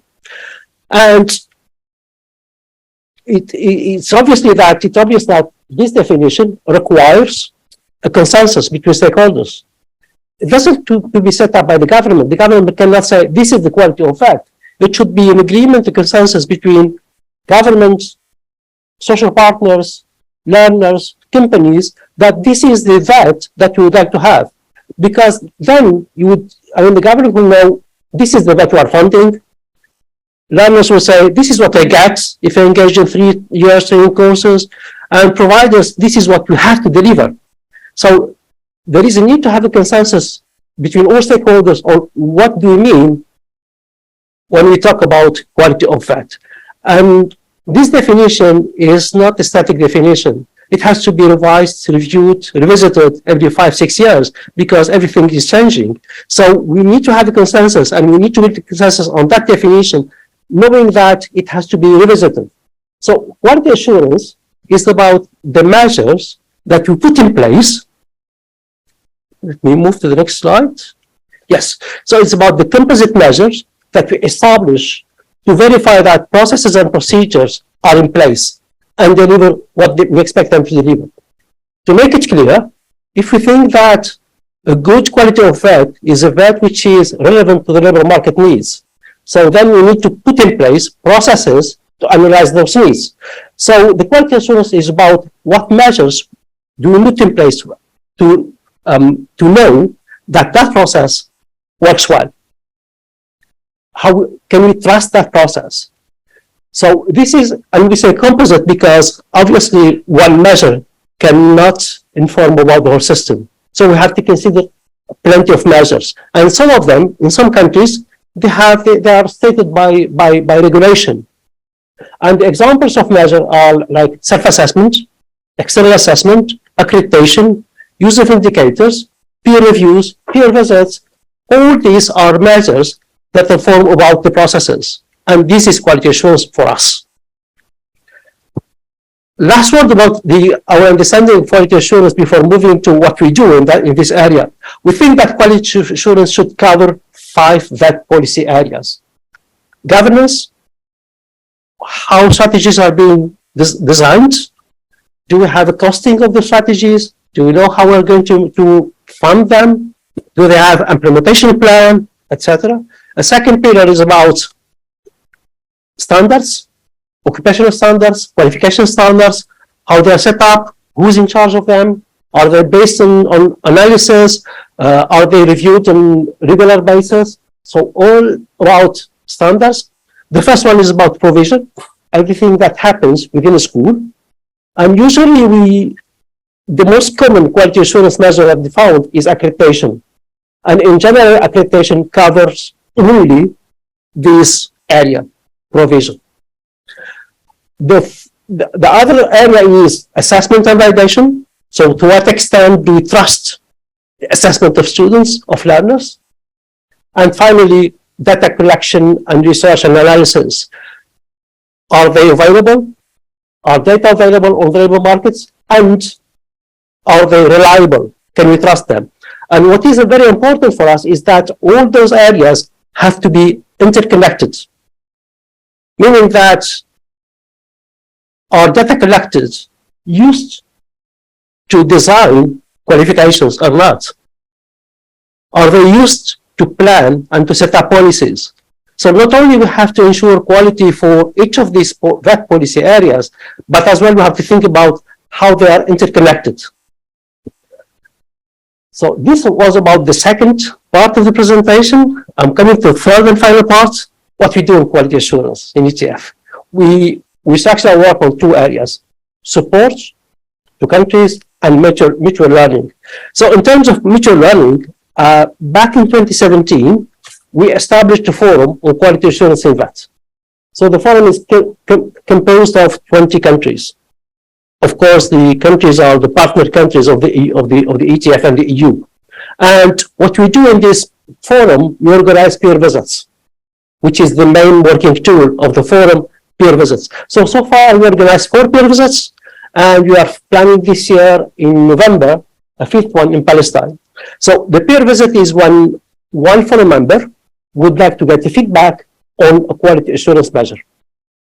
For instance, certification of pedagogical competences of trainers in Tunisia. They designed a system whereby they will certify the pedagogical competences of trainers. But before moving to implementation, they wanted to get feedback on that system before implementing it. In Montenegro, it was about external evaluation of schools. So the host country will have, in order to host a peer visit, would need to prepare for that. So they prepare what we call national conduct reports. First part is about the VET system. Second part is about quality assurance system. And the third part is about the quality assurance measure to be reviewed. And for that quality assurance measure to be reviewed, we ask them to do first SWOT analysis from their perspective. And second, and this is very important, to set up assessment questions. What would you like the peers to answer to? So what are the questions? What would you like to get feedback on exactly? The relevance, the complementarity, the impact, what is your issue? What is the problems that you would like the peers to focus on and to help you address those issues? Then we move to the country, we organize panel discussions, meeting with all stakeholders concerned with that quality assurance measure. We meet as well employers and learners, because we think that any VET system, at the end of the day, those are the beneficiaries of the system. So we need to talk to them, to listen to them. And then we provide the feedback. And the feedback is answering the questions. And so this is what we like in your system. And this is areas that we think could be improved. And maybe make a proposal on how the improvement can be done.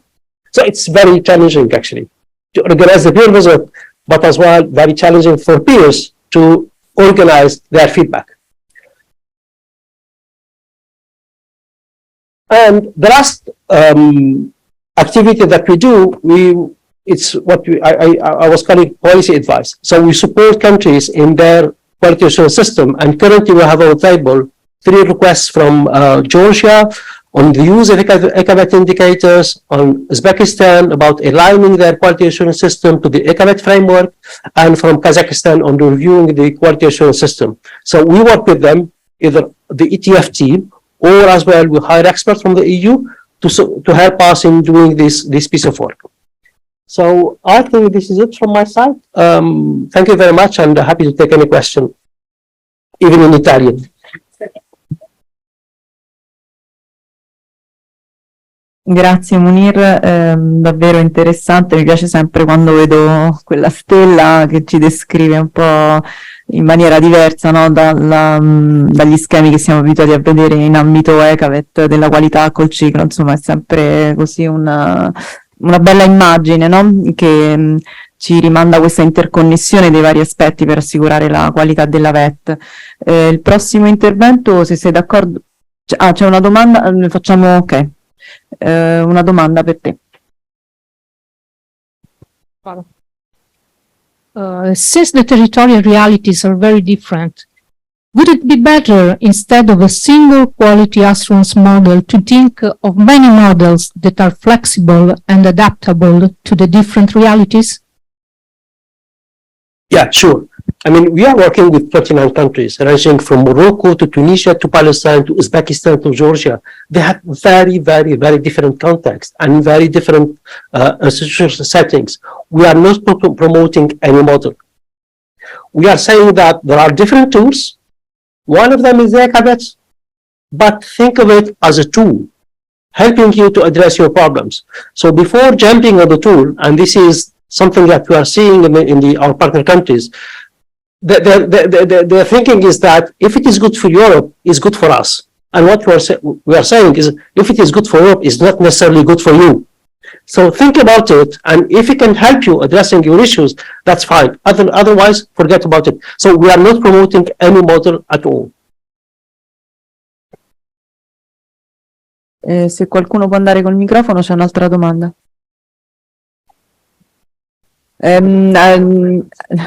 We need for the translation.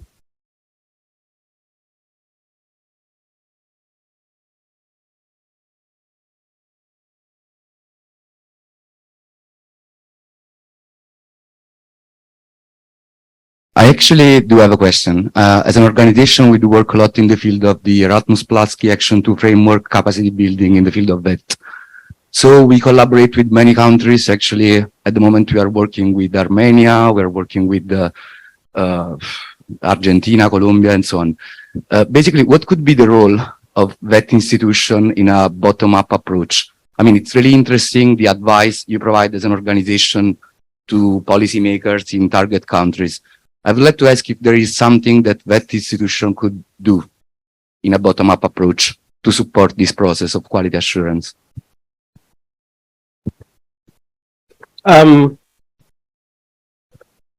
Difficult question. Actually, quality assurance in bottom-up approach, I mean, if there is no national, let's say, policy on quality assurance, why would schools, I'll say, implement that? I mean, schools implement quality assurance to improve their processes and to improve their delivery. So if they have an interest on that, they will do it. If they don't do it. So if it is not linked to funding, for instance, or additional resources, they won't do it. So obviously, when it comes into quality assurance, we need to have at national level a kind of concept, kind of national understanding of quality assurance that then can be deployed at school level. I've seen in some countries that, for instance, to get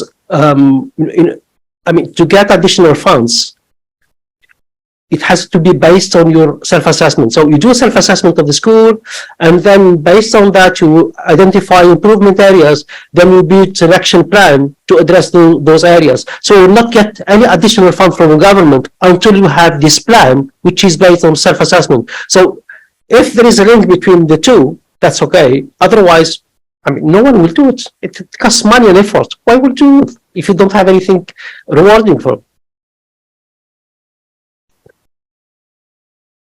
Grazie. Se non ci sono altre domande, passerei la parola a Kit Brunfit del segretariato ECAVET. Kit, scusate, ho perso i miei foglietti. Ok.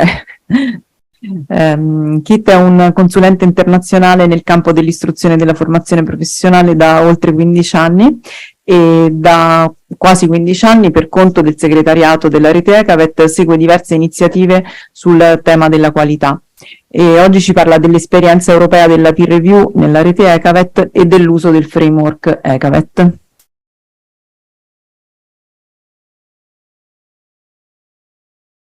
Thank you, Laura.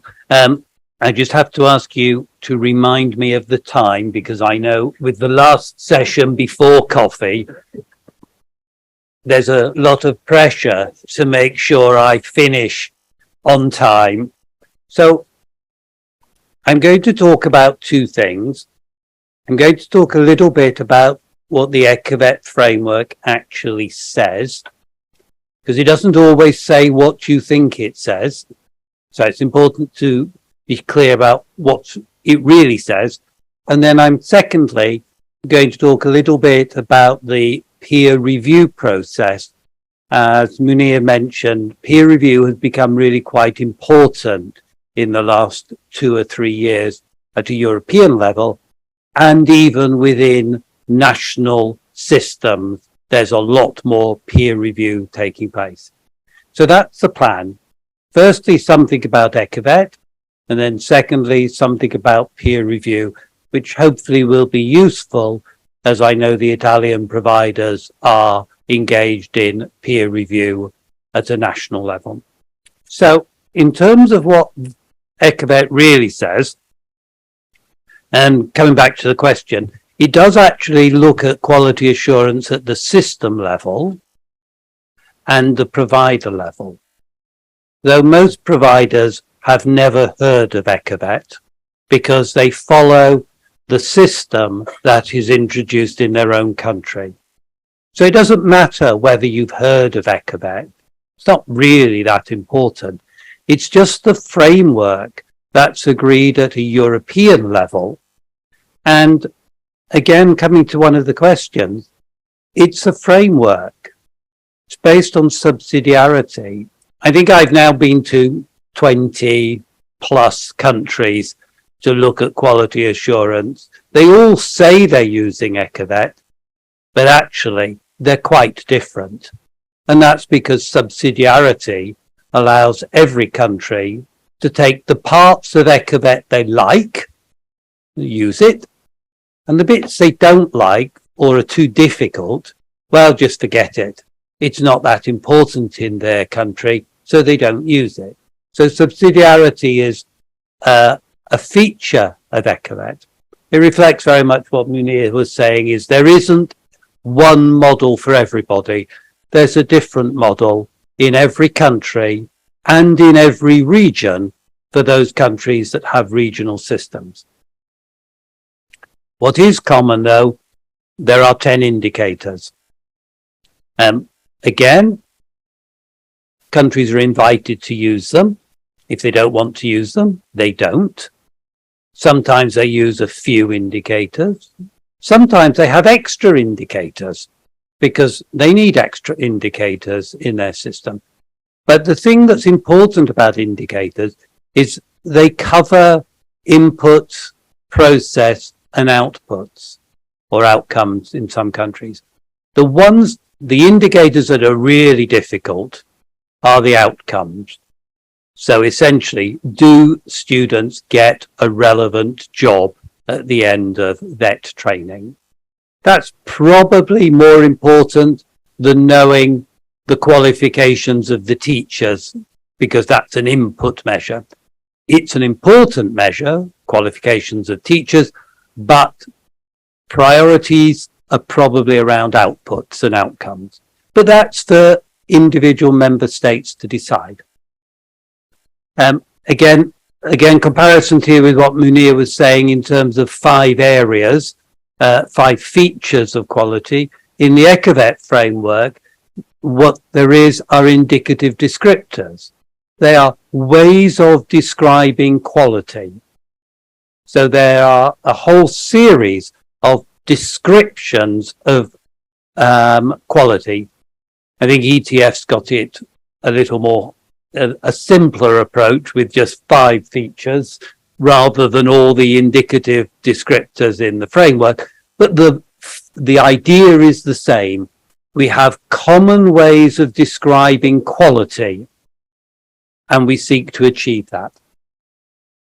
What everybody knows about ECHAVET, though, is probably about the 4 stages of the quality assurance cycle: planning something, implementing something, evaluating something, and then reviewing it, i.e. making some changes as a result of evidence. So that 4-stage process is common, and you see that 4-stage process being used in every national system in the European Union and in every regional system also in the European Union. So that's very common. And I include the last point on that slide because it's often forgotten. There is an agreed definition of VET. So across Europe, member states have agreed what VET includes. And that becomes important with the development of micro-credentials, higher level VET, non-formal learning,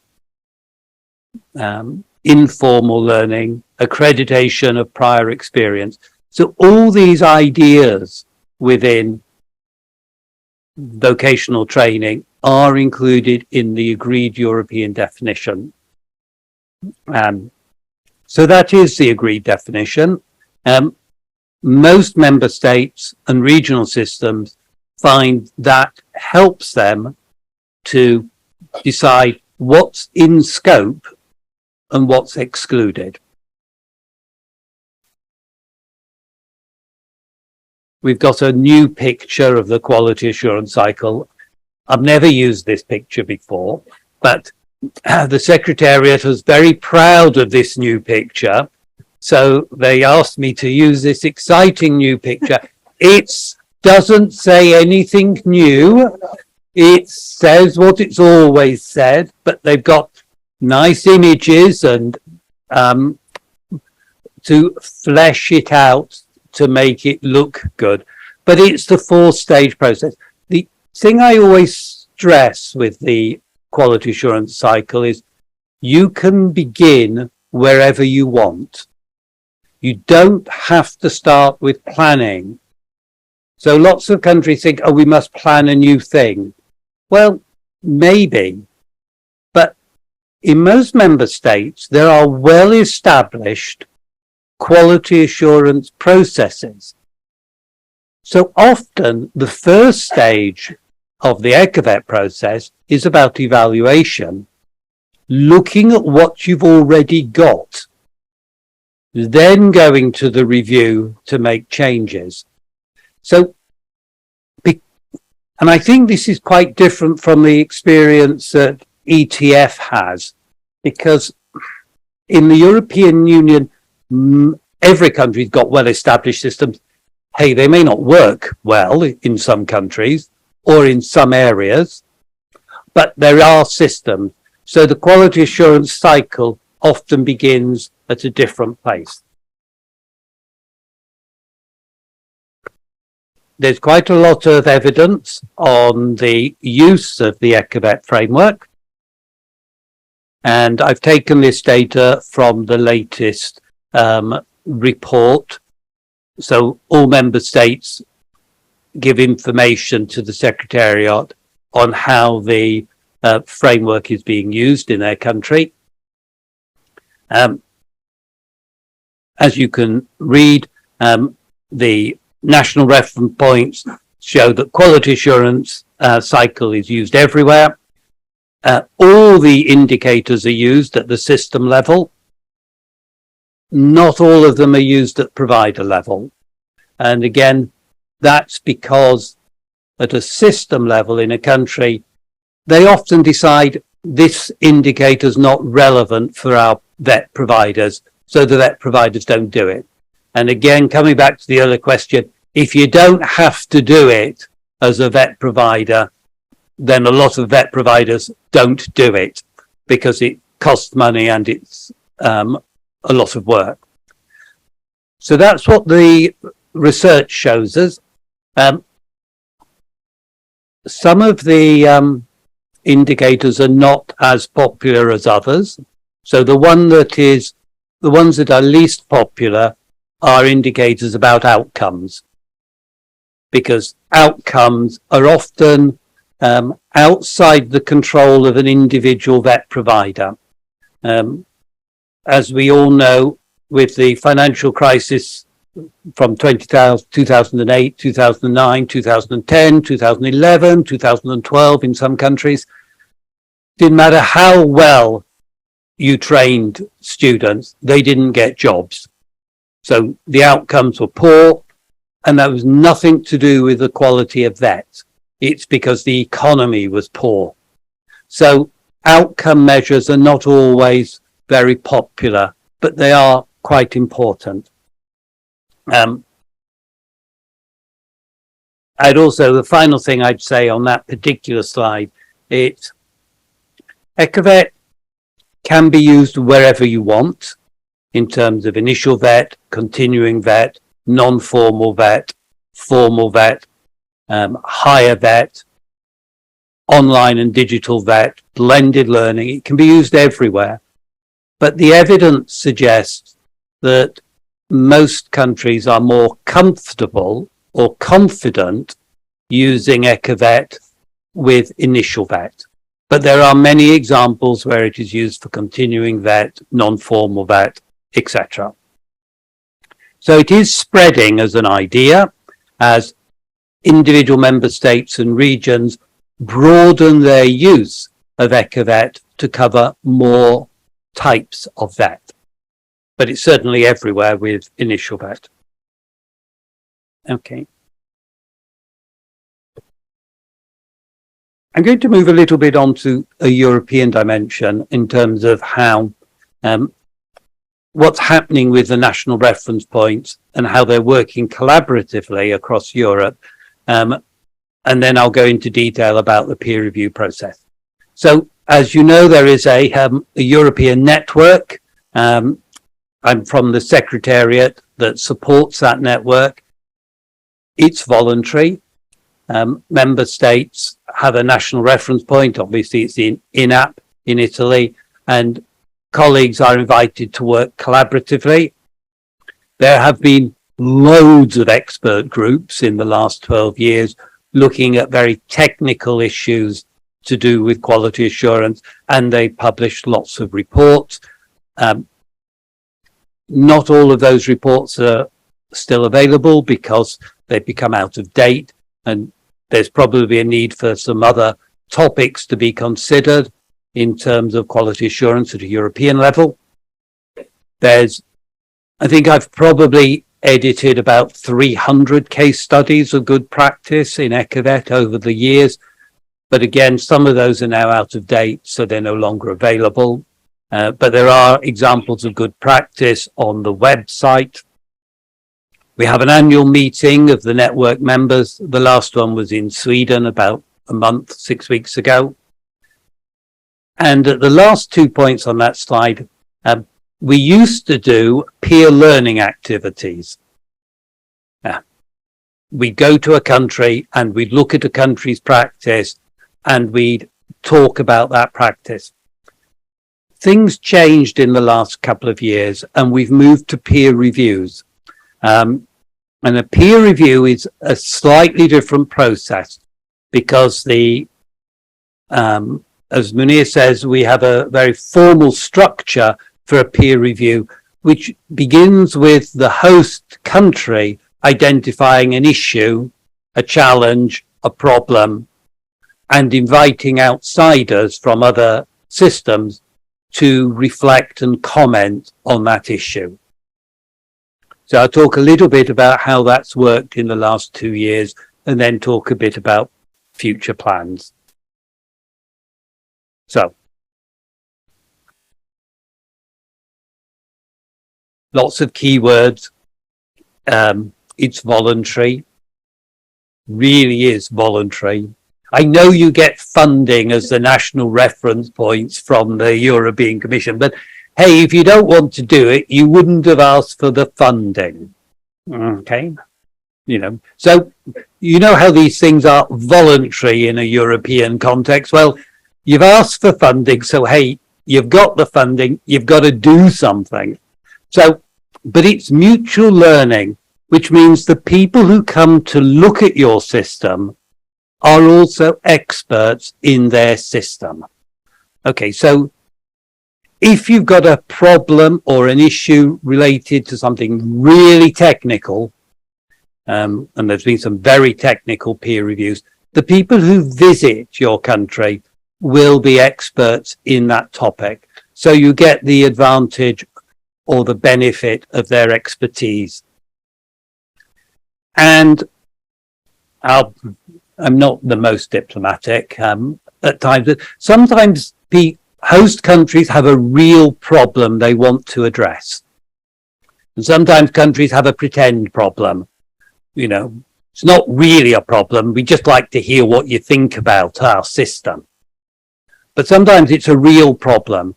And having outsiders give a perspective on a real problem is helpful. Having outsiders come along for a chat about something that's not really a problem or an issue, well, that's just a social occasion. So it's important to try to get a problem that matters to you as the host country. So we've had 21 so far with member states, and each country in the network, they hosted one peer review and they participated in a further 5 peer reviews. Now, going to 5 other countries can be really interesting to find out how other European countries address the same issue as you. And as I've been to a dozen or so peer reviews in the last 2 years, I can tell you that even something simple like, how do you quality assure accreditation? How do you develop micro-credentials? How do you quality assure non-formal learning? Things that sound straightforward. Individual member states have very different approaches. So being able to go to other countries helps the development of mutual trust. You're just more confident about other countries' systems when you've seen it in practice. And again, as in the ETF experience, the hosts identify one aspect of quality assurance. So it's not a long discussion about everything. It's a particular issue or challenge that the host has identified. I guess you can't read that slide. It's in the pack. It's a pretty way of saying there is a complicated process that ECOVET has developed to quality assure the peer review process. And it begins with the host's self-assessment, identifying an issue. It's followed up by a visit. Occasionally it's online, but mostly it's a visit to the host country. And then it's completed by a formal report.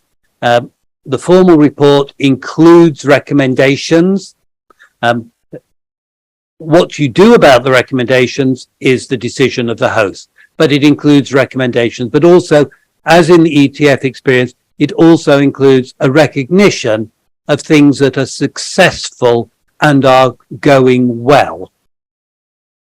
So that's the model, and I mention it because it can be used at the national system for peer review between individual vet providers. So there is a standard European peer review model that's been developed.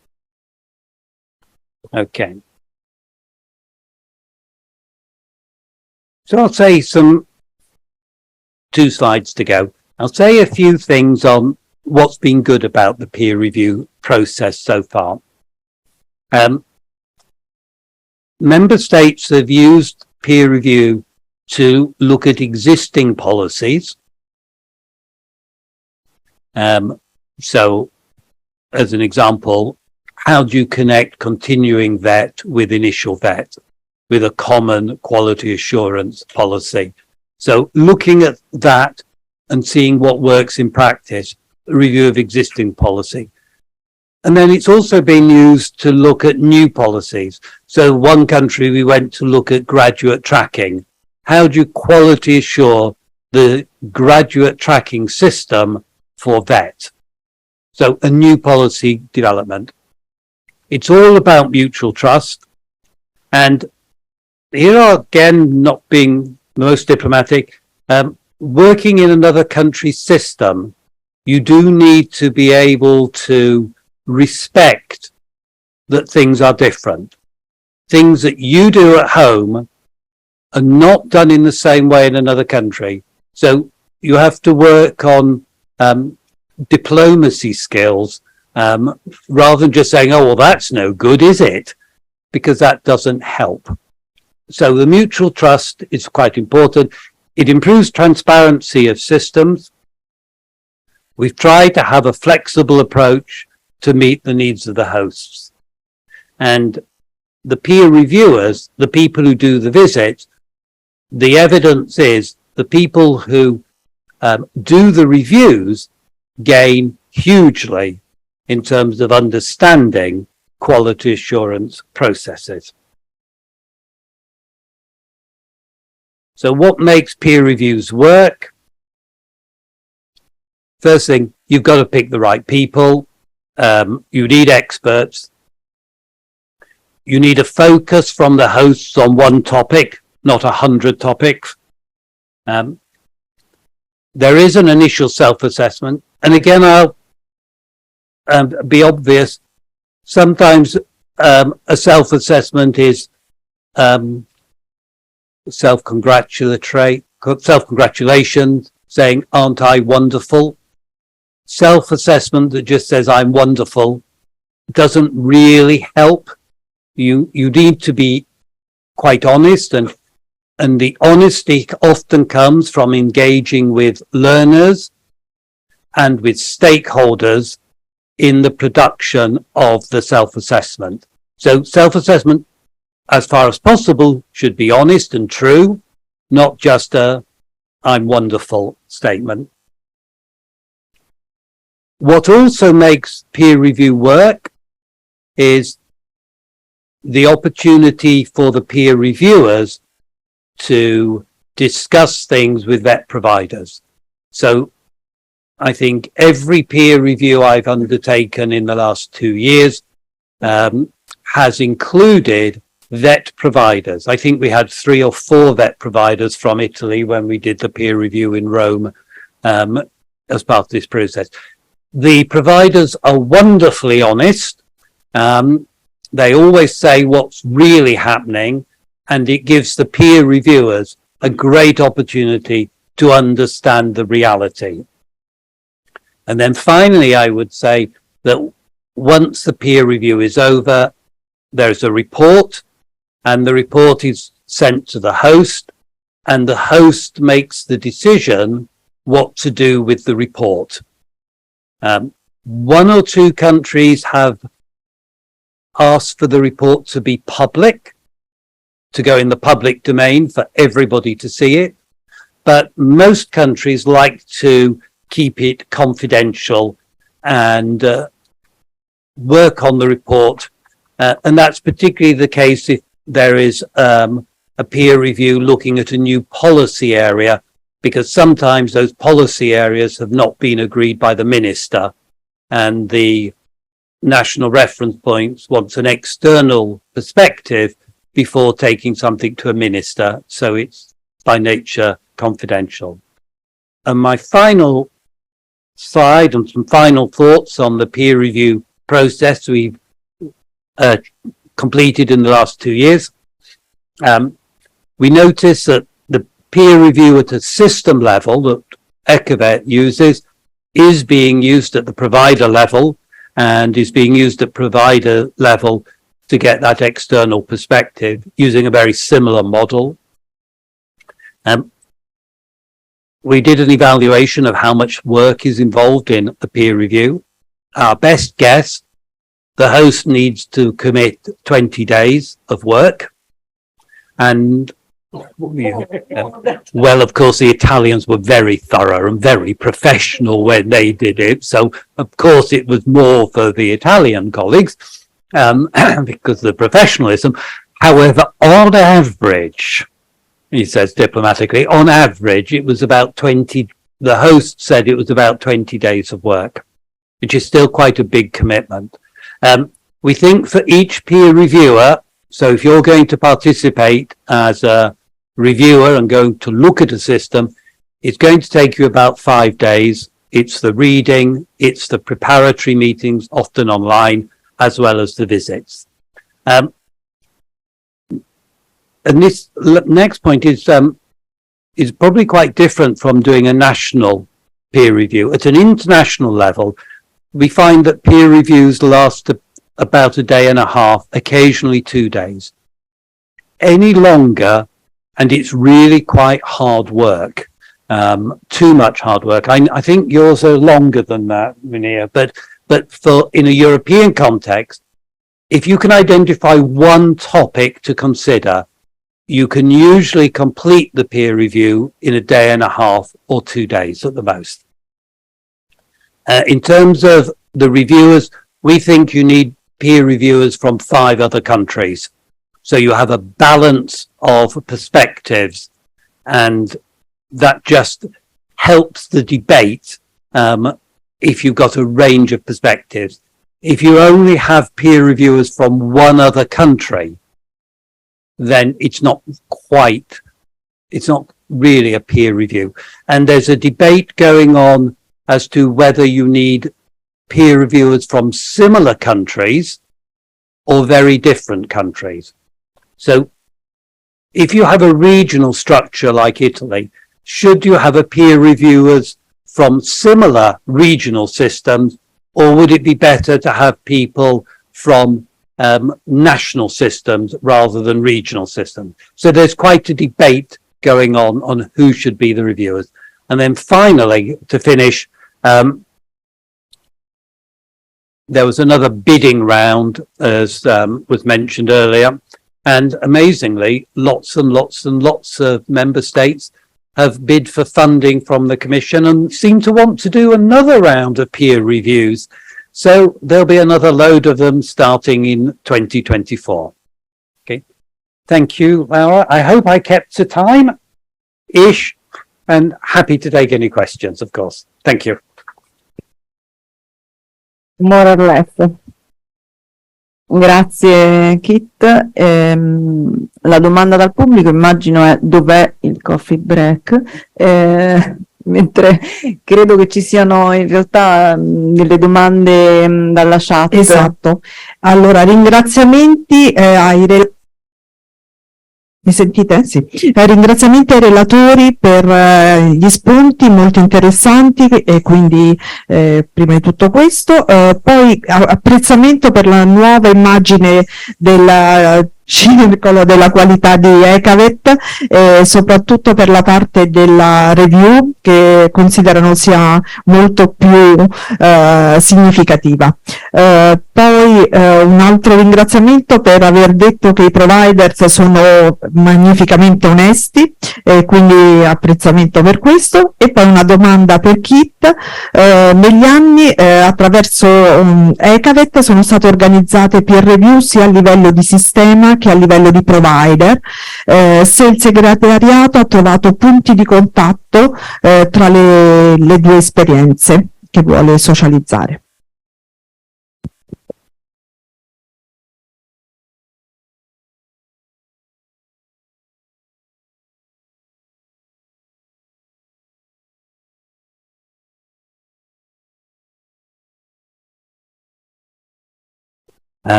I think peer reviews at system and provider level are very similar, very similar.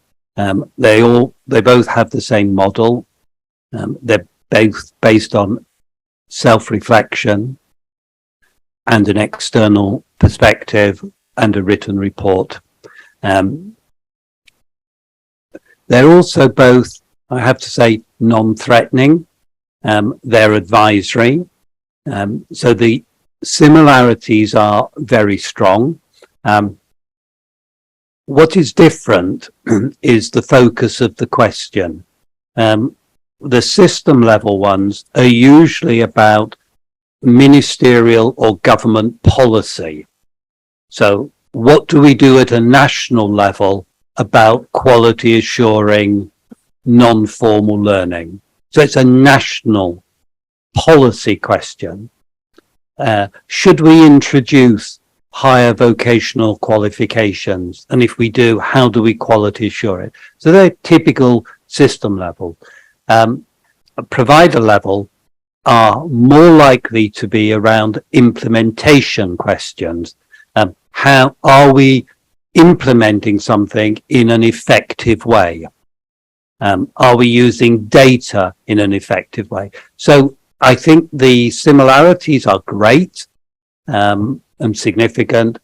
The difference I think is on the focus of the topic that is proposed for the event. Grazie. Ci sono altre domande? No. Benissimo. Scusate da casa, insomma io non vedo, comunque per il ritardo cerchiamo di collegarci puntuali alle 11:30, quindi buona pausa. Alle 12, scusate, sono alle 11. Alle 12, sì, alle 12.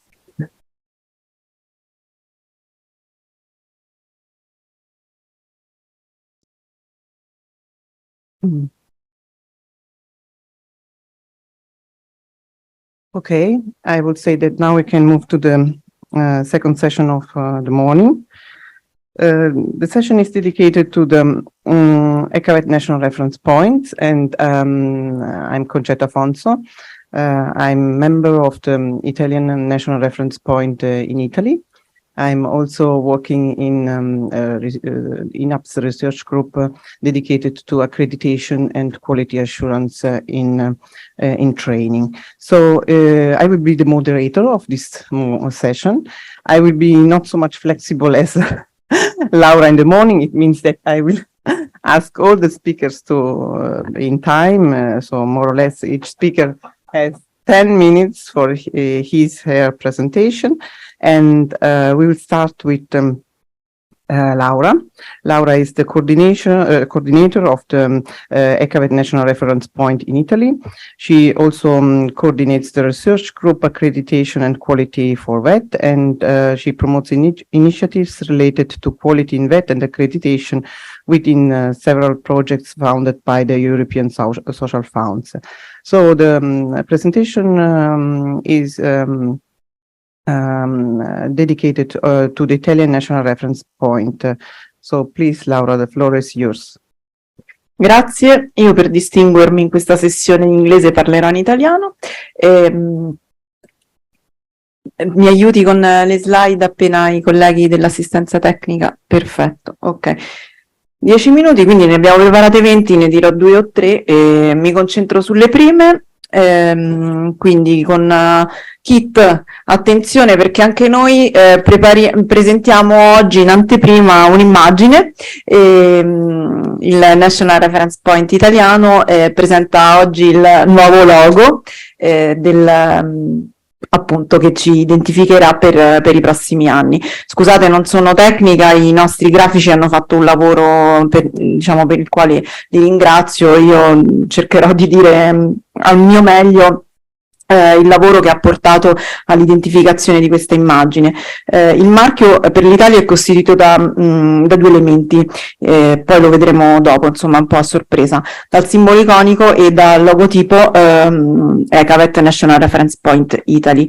Uno dei primi elementi che possiamo individuare all'interno del simbolo è la stella.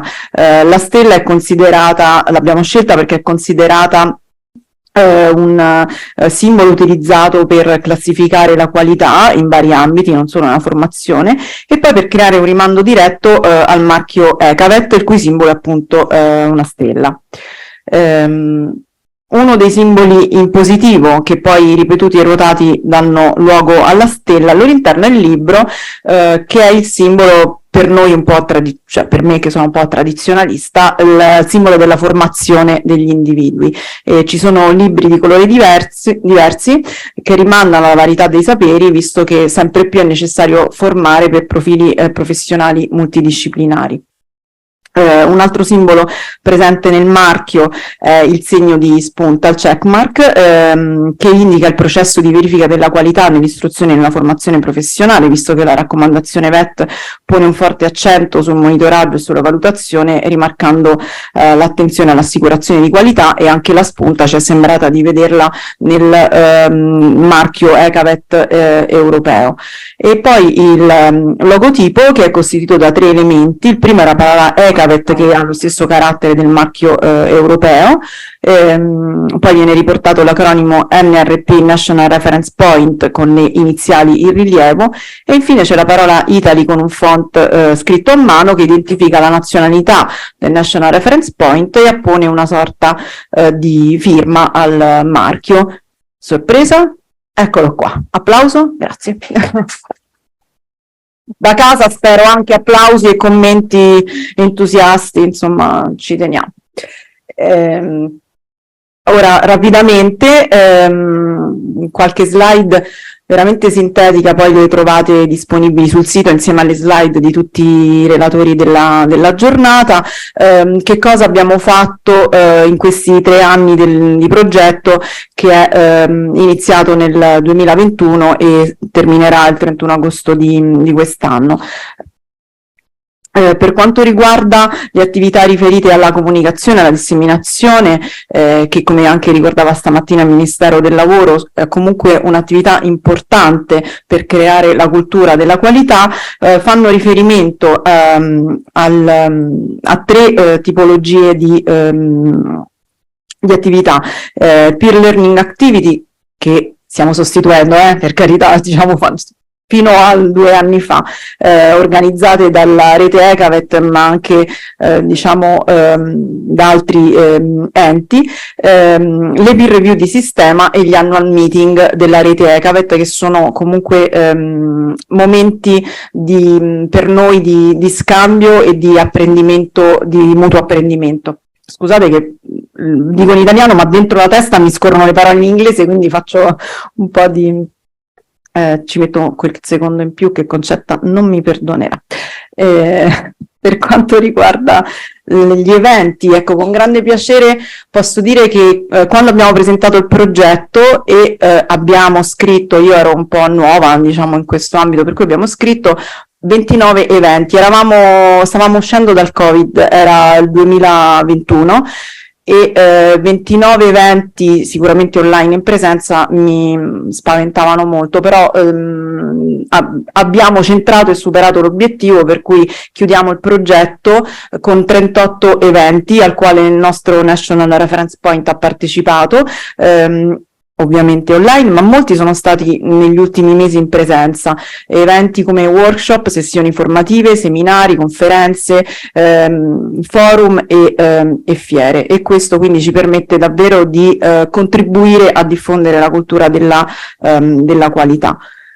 Abbiamo prodotto degli strumenti, proprio dei prodotti che per un pubblico molto ampio, che non sempre è a conoscenza diciamo, del framework ECAVET, aiutano a diffondere concetti e promuovere la cultura della qualità. Abbiamo realizzato una brochure sul National Reference Point in italiano, che sia stampata e disponibile anche diciamo online, un videoclip dedicato alla rete ECAVET e alla metodologia europea della peer review, degli articoli tecnici e scientifici su argomenti correlati alla qualità, e implementato, e aggiorniamo costantemente un sito web, appunto, sul quale trovate comunque questi prodotti. Per quanto riguarda le attività core del progetto. Velocemente cito ad esempio il coinvolgimento del National Board, che è un elemento comunque importante e distintivo. Non tutti i paesi hanno proprio un luogo deputato allo scambio tra i vari attori del sistema. Il nostro National Board, che viene convocato con cadenza annuale, vede coinvolti il Ministero dell'istruzione, il Ministero del lavoro, le regioni, le parti sociali e i VET, associazioni o comunque VET providers. Poi cito la sperimentazione della peer review a livello di VET provider, una sperimentazione mista che vuole mettere insieme il mondo dell'istruzione con il mondo della formazione, ricerche su dispositivi per la qualità, in particolare confronto fra gli indicatori ECAVET e il nostro sistema, i nostri sistemi regionali di accreditamento, la partecipazione alla peer review di sistema, interviste e focus group con stakeholder nazionali ed europei. Vai. Ecco, a proposito della peer review, abbiamo organizzato a ottobre dello scorso anno una peer review in presenza sul tema dei percorsi di istruzione e formazione professionale, con particolare riferimento al sistema duale.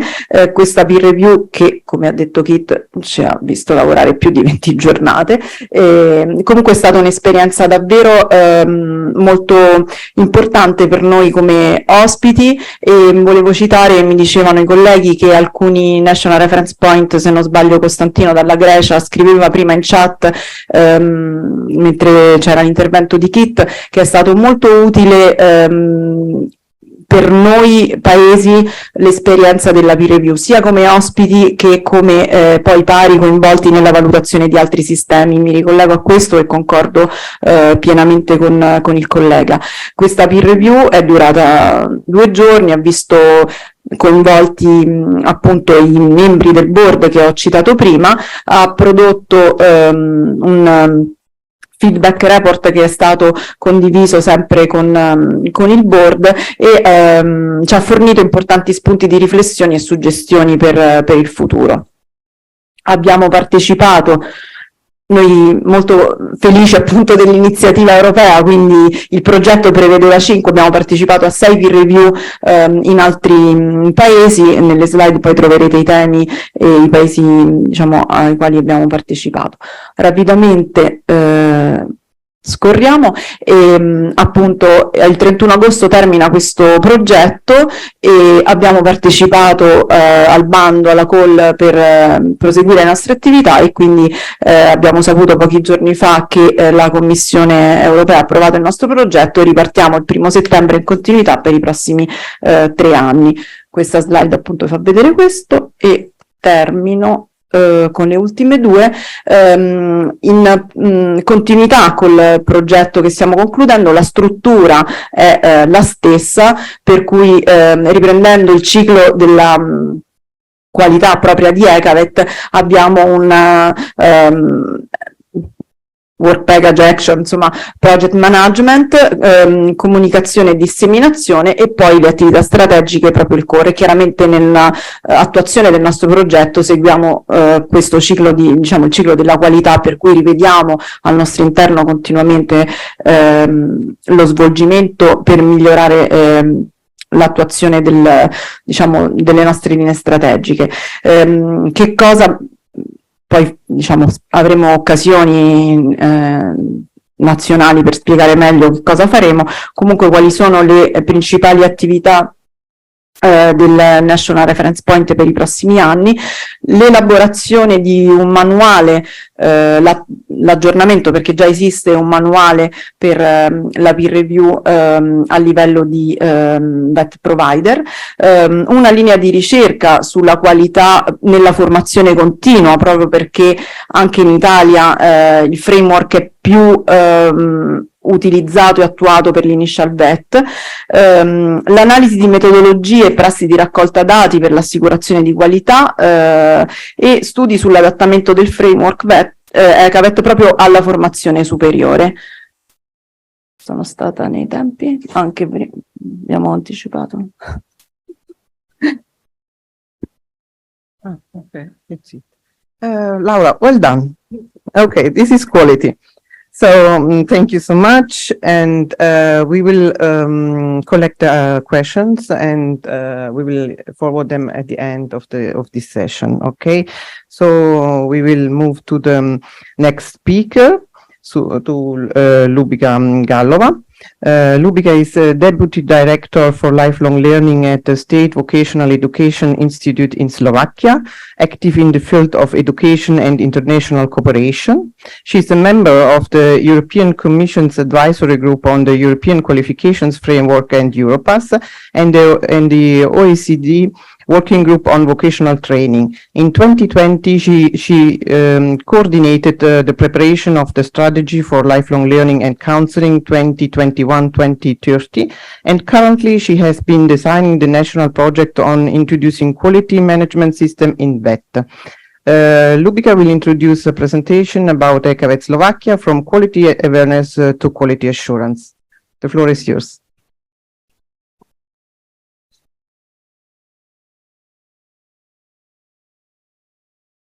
Oh, sorry.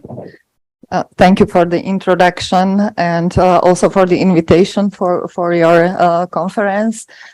And I will try briefly present the work of the ECVAVET National Reference Point in Slovakia. And I named my presentation From Quality Awareness to Quality Assurance, because it really reflects the way we have gone through the last couple of years. As was already mentioned, our national reference point has been based at the State Vocational Education Institute, which is an agency of the Ministry of Education in Slovakia. And this is, or very briefly, just a picture of the environment and the conditions. So we have been working in, you can see the position of Slovakia in the Central Europe. We are very close to our colleagues in Austria, but also neighboring with Ukraine. And what we are really good at is supplying the Italian top football clubs with Slovak football players. But back to that, we are a rather small country with the population of something more than 5 million, but we have quite an extensive network of vet schools, which counts about almost 430 vet schools all over Slovakia, but it also reflects the fact that we have a very strong tradition in vet for many years. In 2015, similarly to Italy, as I understood from the morning presentation, we introduced the dual vet system, which also helped to strengthen ties between vet and employers. What are our challenges and problems that we face? Slovakia is, according the OECD, the country in the highest risk of automation, and most of our labor force is situated in manufacturing, cars and electronics. We have very low participation if lifelong learning. In some regions, there is an increase of early leaving from education and training. And what is not mentioned here, our funding of VET and schools is based on per capita system. It means on the number of students schools receive, and the budget is based mostly on this factor, which is not motivating as such. The main approach of the quality assurance in VET is based on its governance, which is regional, similarly to the Italian system. We have 8 administrative regions which have their regional governments, and in fact they are founders of vet schools. There are, of course, some elements of self-assessment by legislation, but what we miss in the system as such is feedback loops, and even if we indicate some, so they are quite loose or weak. The main responsibility of quality assurance in vet lies on the directors of vet schools, who yearly prepare a sort of evaluation report, but it needs to be approved, and it's far from self-evaluation, which undergoes within peer review. External bodies active in quality assurance are the State School Inspectorate, which is the strongest body, and the National Institute for Certified Educational Measurements, which implements national and international measurements, including PISA and PIAC. And the State Vocational Education Institute, our institution, is the place where the EU initiatives relating to vet and lifelong learning have been concentrated, including the EquaVet. The national reference point was established in 2014, but in fact in the first years there were not many activities, and in 2017 with some new structural changes we decided to change, or we felt that we need to do something about this topic. So we changed the approach a little bit, and we focused on introducing quality culture in vet.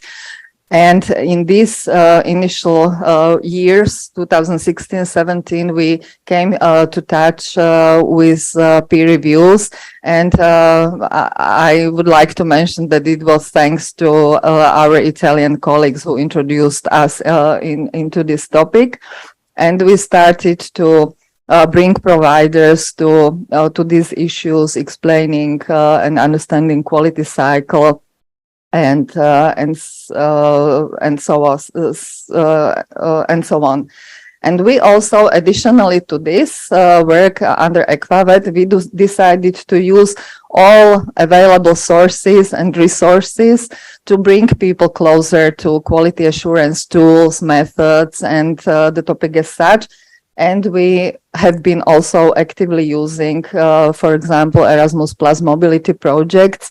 And we bring our policymakers, people, data actors abroad, giving them a chance to see what's going abroad and what is possible with our system and so on.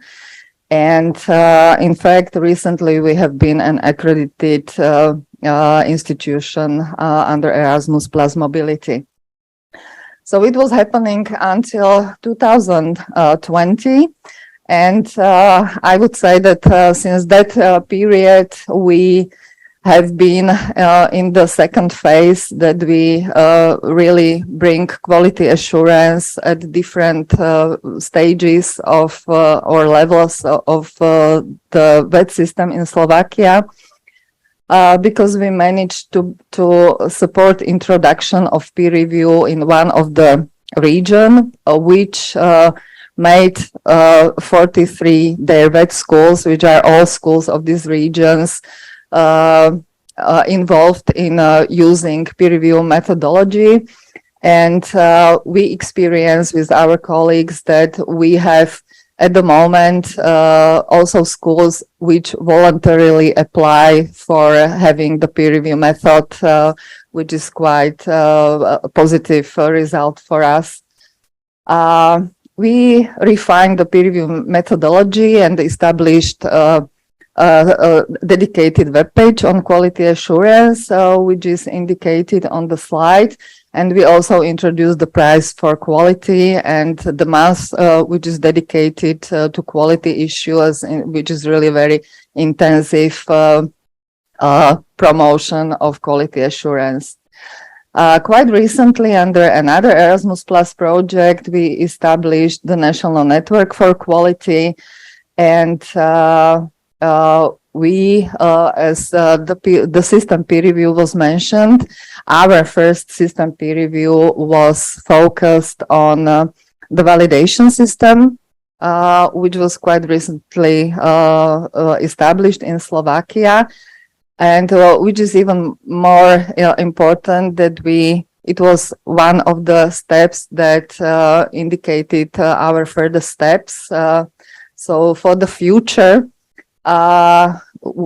recently we have been finishing designing our team. In fact, we not only starting a new project, Equavet projects in September, which will include some more peer reviews on the system level, but we have been completing a new extensive project for 3 years, which will be funded by the European Social Fund, and which should help introducing quality management system in VET at all levels, including qualifications design, especially those coming from informal and non-formal settings, and validation.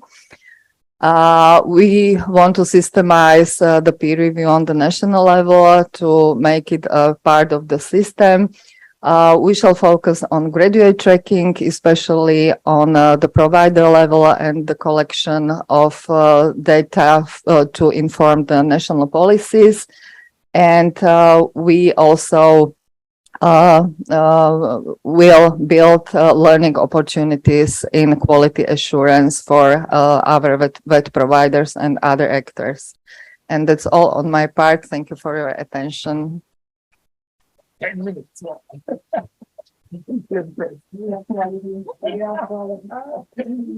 Thank you, Lubika. Thank you so much. Also, because you mentioned the cooperation and the collaboration of the Equavet network, and we believe that it's exactly a strong point of this network. And let me take also this opportunity to thank all the colleagues that accepted the invitation, even if close to the date of the conference. And thank you so much, really, from the Italian team. And this is really cooperation. So now we move to our next speaker, Franz Gremlinger. Franz has a background in academia and worked as a researcher at universities in Austria, in the USA, and Germany. After having been seconded to CEDEFOP as national expert from 2004 to 2007, he returned to Austria and built up the Austrian National Reference Point for Quality Assurance in VET, in the Austrian Agency for Education and Internationalization. So Franz's presentation is about the integrated approach to quality management in general education and VET in Austria, the QMS. The floor is yours. Thank you very much. Can't say good morning anymore. Good day to everybody. Thanks for the invitation and the introduction. I have 10 slides in 10 minutes, so I'll try to stick to this. What I would like to tell you a little bit is, as you have now heard 2 reference points from Equavet, you have heard about the peer review from Keith, so we are part of the game too. We are a rather old reference point. We started in 2007 in Austria, and we started as ARCOVET. ARCOVET was the acronym for Austrian Reference Point for Quality Assurance in Vocational Education and Training. Since like 3 years now, which we have changed, or we had to change our name. Now we are the reference point for quality assurance in general and vocational education and training. So this is a slightly different thing. We're doing still the same things, but the target group is a little bit broader. Austria has about 9 million people, so we are a little bit bigger than Slovakia. We are much smaller than Italy, but we have also a strong history like Slovakia in vocational education and training. We have about 700 schools, VET schools, in different areas, both in the dual system that are part-time schools, but we have about 500 full-time vocational schools with a high reputation. And from 1.1 million students or pupils we have in Austria, there are 330,000 in VET. So this means it's almost a third of all our students being in VET. We are, and I'm finished with the presentation of my organization. We are not part of the ministry, but we are financed mostly 80% from the Ministry of Education. 20% come roughly from the European Union. So we don't bid for doing the peer review, but we have to do the peer review to get the money. So that's the reason. And the good thing of the EQUAT money is really that we get most of the money to support, so the European Union supports what we are doing on the national level. So what I'm telling you now, although this is for general and vocational education, so we are getting our funding from the Commission for what we are doing both in VET and in general education, and that's quite something. We didn't change our name or our target group by chance or because we were so eager, but we had or now we have a new quality management system. When we are speaking of quality management, Lucia said the same, similar. We are in the English. Quality assurance and quality management would mean the same. So we are always addressing the aspect of quality development and quality assurance. And the synthesis is in the German language, we speak of a Qualitätsmanagement system. So that's what we have, some kind, and we have a strong tradition, not only in VET with QM or with QA, but also in general education. We had two different systems with two different cultures. Can you imagine? General education is something different than vocational education, but we had to build up, and when I say we, as the reference point, we are a support structure for the ministry. So we are like 4 or 5 people working together with the ministry when it comes to development, when it comes to implementation, when it comes to evaluation. All in all, there has been a group of like 5 to 8 people in the ministry and 5 in my team, including me, who really built up something new on an existing basis. And that's the main thing we are doing. And we got the task of doing this. I'll show you a little bit. We had a new law in 2017, and this new law said that there would be a stronger focus on quality assurance in all areas of the Austrian school or education system. And it was in this law, so we have a legal basis to really say there has to be a quality framework. We didn't have a common quality framework up to now for all schools. We had something for the general education, something for the VET part. We are now building up a much better education monitoring system. We have to do all the things you do usually in quality assurance with like planning, reporting, with having reviews and all these things. So that's the thing we already had. We have a strong tradition on self-evaluation. So we both our old quality management systems were mainly built on self-evaluation with targets from the ministry, but with responsibility at school level to define partly what are our goals, and the main basis were self-evaluation. We didn't have up to like 2 years ago an external evaluation, so this is also built up new, but it's not an external evaluation that comes to all schools in a regular basis, but it will be like 5 to 10% in the period of 5 years. So there is not a total external evaluation to all our schools. Or maybe it will be, but it will take 50 years. Once back, so we had the main thing with this new act, with this new law, was that the governance structure was changed. We have now a structure. We had a structure when it comes to the education authority, to the school inspectorate. We had our inspectors for our primary schools, the inspectors for the secondary lower education. We had our inspectors for our technical schools, for the commercial schools, and so on and so on. So this was really on the subject of the schools.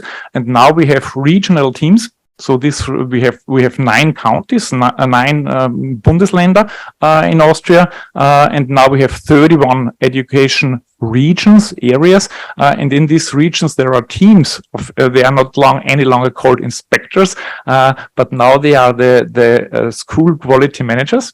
So they are responsible for the quality of the schools in their region, and they are working in a team, not being responsible for a specific type of school, but for all the schools.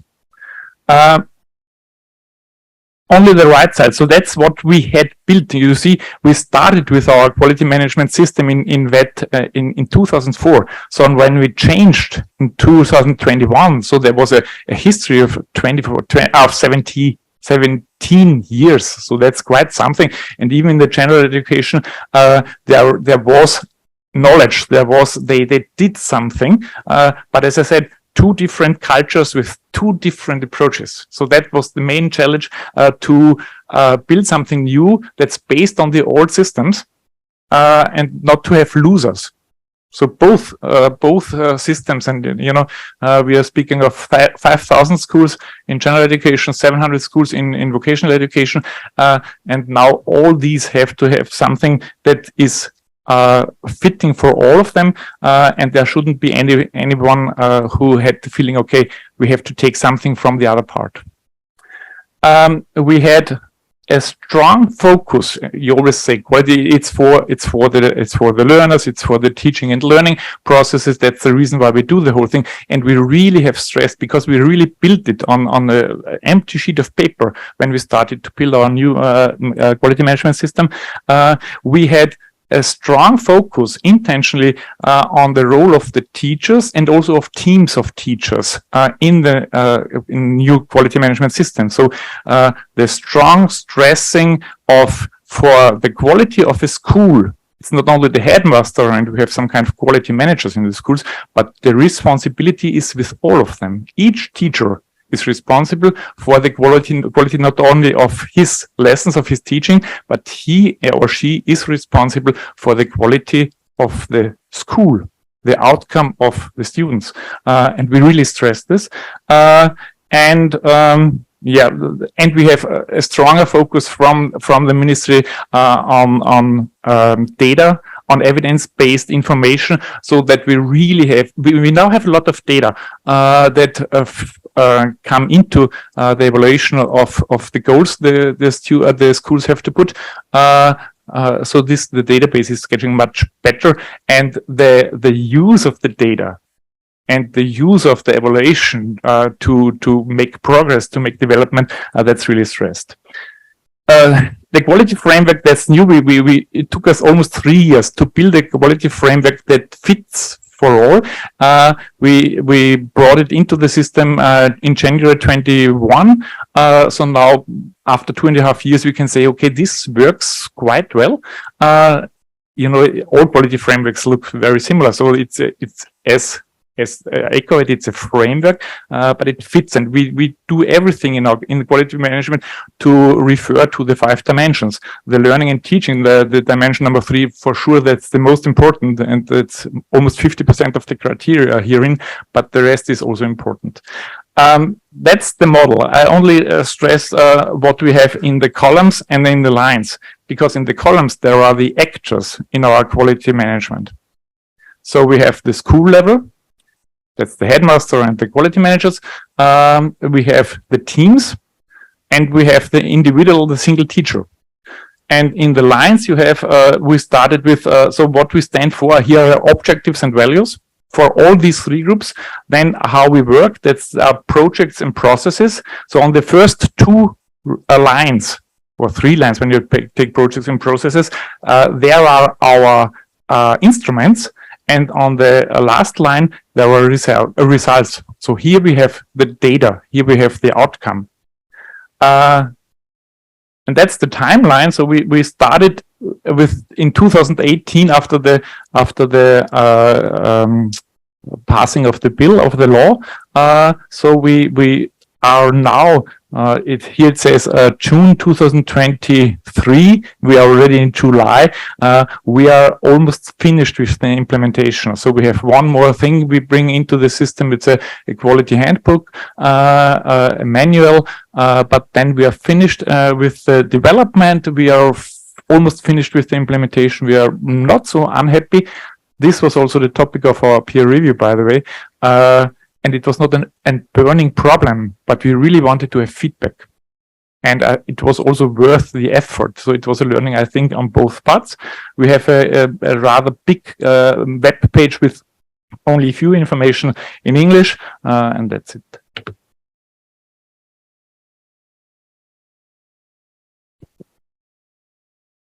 Thanks a lot, Franz. We see that the countries have a different dimension, but small means not less complex or let's say easier anyway. Thank you for sharing your complexity, and from our point of view, it's also richness. We think we have to talk further about it. So thanks a lot. And now it's the turn of our speakers, online speakers. So we have colleagues that are connected online.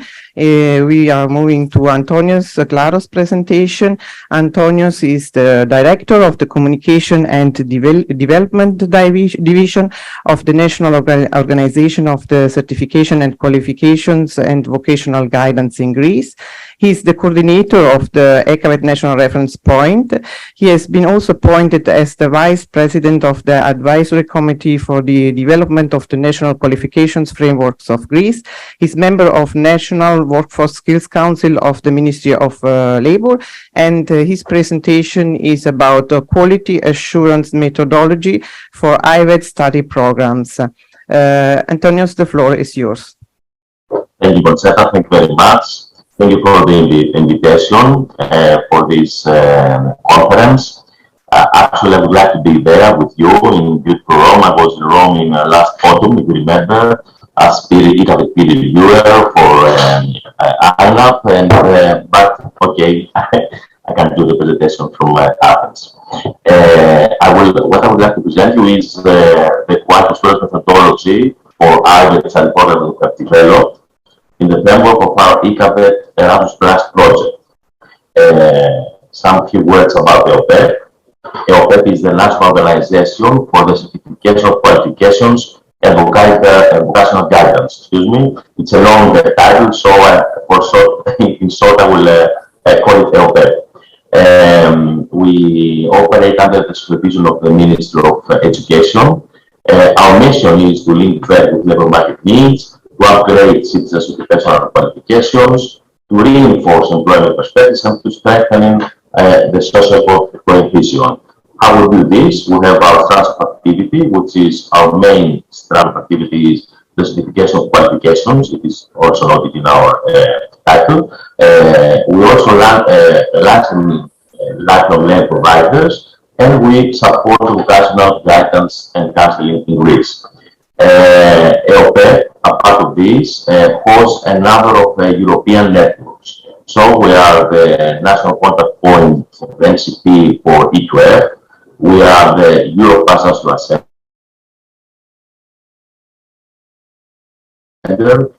We are the Europe in ReferNet, and of course, we are the ECAVET National Reference Point. Having said that, I would like in very few words to present you our ECAVET NRP here in Greece. Our objective is to play a key role in the implementation of the EU framework for quality in order to improve the quality in Greece. And in order to do that, we have a number of activities. Among them, we want to strengthen the mechanism of labour market diagnosis in terms of what skills are needed from the market. We are contributing to the third curricula upgrade in the line of quality assurance. This is in the area of what I'm going to present to this methodology. And also we are dealing with the tracking of private graduates in the labour market. Now, before I would like to introduce you to the methodology to the methodology itself, I'd like to present you the framework. So I think it's very important. The framework. The quality assurance methodology is addressing to IVET institutes, to IVET providers. So we have... Antonios, sorry, Antonios, are you using your PowerPoint presentation? Because we are stuck on the first slide. Can you see the slides? Yeah, but it is not in full screen version, and yes, now, yes, okay, now it seems that you have moved on. Can you put it also in full screen? Is it okay now? No, not yet. Let me do something else, please.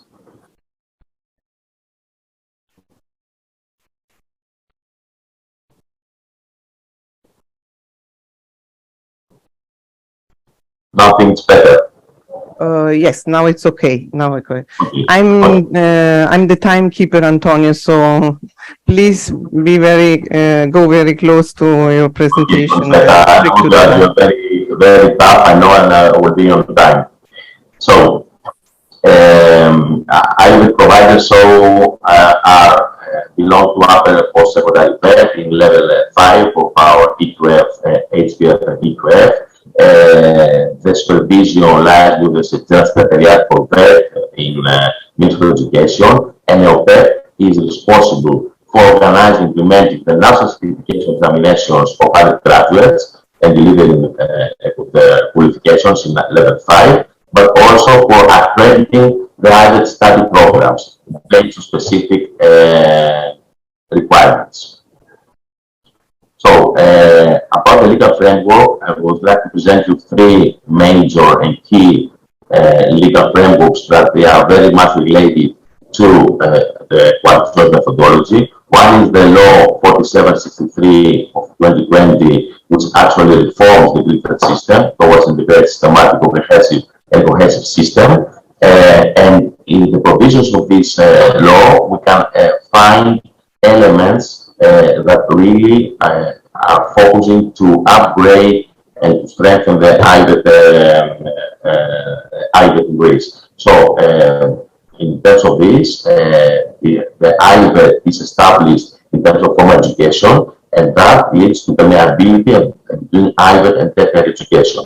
And very shortly, I would like just to inform that within the provisions of the law, the transition of observatory, which is facilitating tracking of IVET graduates to the labor market, and also bureaus of career development are established in every IVET institution. In more detail, there is another legal framework which was issued in 2021, and it has to do with the new regulation of operation of IVET providers. In this specific framework, in this ministerial decision, there is a specific chapter 3B, which is devoted to quality framework of IVET providers. In this chapter, specific quality assurance criteria are established. You can see in the slide, there are 6 of them. And the last framework I would like to present to you is the Law 5029, the very recent law of 2023, that really it's a quite innovative. Introduces the 360 evaluation in IVET institutions, meaning that IVET directors and vice directors, teachers and trainers are involved. So the trainers and the IVET team are evaluated by students, by trainees. So this is very, very important. I think it gives very value, it adds value to the whole process. So we have also used this framework for our quality assurance methodology. Now, in more specific, as I told you before, we have developed this methodology, the quality assurance methodology for our IVET study programs in the framework of our Erasmus project. And we have 3 major outputs, deliverables. One is the methodology itself, the quality assurance methodology. Second, we have developed an implementation manual in order to help the IVET management and IVET staff to implement this new quality system. And we have piloted this quality assurance methodology in 2 IVET institutions that I will let you later with 3 specific study programs. Now, some very important key characteristics and features of this quality assurance methodology. We have quality indicators, we have quality criteria standards. As I told you already, perception evaluation surveys, students, IVET management team, and trainers are involved. This methodology includes self-assessment, it includes external assessment, it includes, of course, target and planning, improvement action plans, and a broad stakeholders engagement. And at the end, it is very much related and it's aligned to the Council recommendation of 2020. A number of parties are involved in the quality assurance methodology with specific roles and timelines. So, as already have said, the IVET provider management team is taking a specific role in this methodology. The trainers, the student learners. We have a self-assessment team that implements the self-assessment. We have a quality assurance committee that really organizes the whole system, and we have a team of external assessors. Of course, there is the General Secretariat for VET in the Ministry of Education, with VET is also included, and also external stakeholders. Now, in more detail, we have defined specific quality criteria categories. Again, it's 6. So we have leadership, management planning, provision of VET, infrastructure, innovation, innovation, and ICT utilization. We talk about digital skills, effectiveness, outcomes, quality improvement, and of course, assessment and labor market integration. These are quality criteria categories. So these categories of criteria have, of course, the concept and the logic of the quality cycle of ICAVET, and as Keith talked before, it's a well-known approach. Now, then we have a hierarchy, a top-down structure, in order to reach to the very much, let's say, detail of the operation of every IVET provider. So, in this table, you can see the criteria category. For each criteria category, we have defined specific standards. And for each standard, we have defined specific quality criteria. I move the slide, and you see that for each standard, we have also defined specific KPIs, key performance indicators. For each key performance indicator, we have defined specific targets, the target set, and how the achievement will be proved. So you see, it's a top-down approach, quite well thorough and sound structure, that goes down to the lower level of operation of the egg, and you can measure any step of the operation of IVET providers in all the stages. So the basic steps and the flows are the same, and the flows will show you later. The basic steps of the quality assurance methodology is comprised of 6 steps. First of all, we have the self-assessment planning, then we have the self-assessment implementation, then we have the results of the self-assessment that the IVET providers should develop improvement plans. Then we have the external assessment, which is divided into stages, the preparation and the implementation of the external assessment, and finally we have the reflection review. But this is not a linear process, of course. It's a process, a cycle process. The last step, the last stage informs the first one, and we follow again the quality cycle of ICAVET. And as you can see here at the bottom, in every stage, specific responsibilities are assigned. And this is the more analytical flow chart in which every stage is comprised of specific steps. So indicatively, in the first stage, the self-assessment planning, quality assurance committee is established by the management team, and a SWOT analysis is implemented in order to have a thorough understanding of the environment, of the bigger idea of provider environment, internal and external. And then for the self-assessment, we have the implementation, the target setting. So the IVET provider management team and quality committee for each category have specific targets and define specific achievement indicator, and they use this document. I would like just to point out here that for each step and stage, we would have defined specific documents, templates in order to facilitate the work of the providers in practice. Then we have the preparation for the self-assessment. Here again, we provide a document, a template, a checklist in order to facilitate the providers to prepare and implement the self-assessment. So it's actually a checklist of preparation, guiding them to undertake specific steps in order to fulfill the self-assessment. And the self-assessment team use again a specific document, a template that really notes down the results. And this is the official self-assessment report of the IVET providers.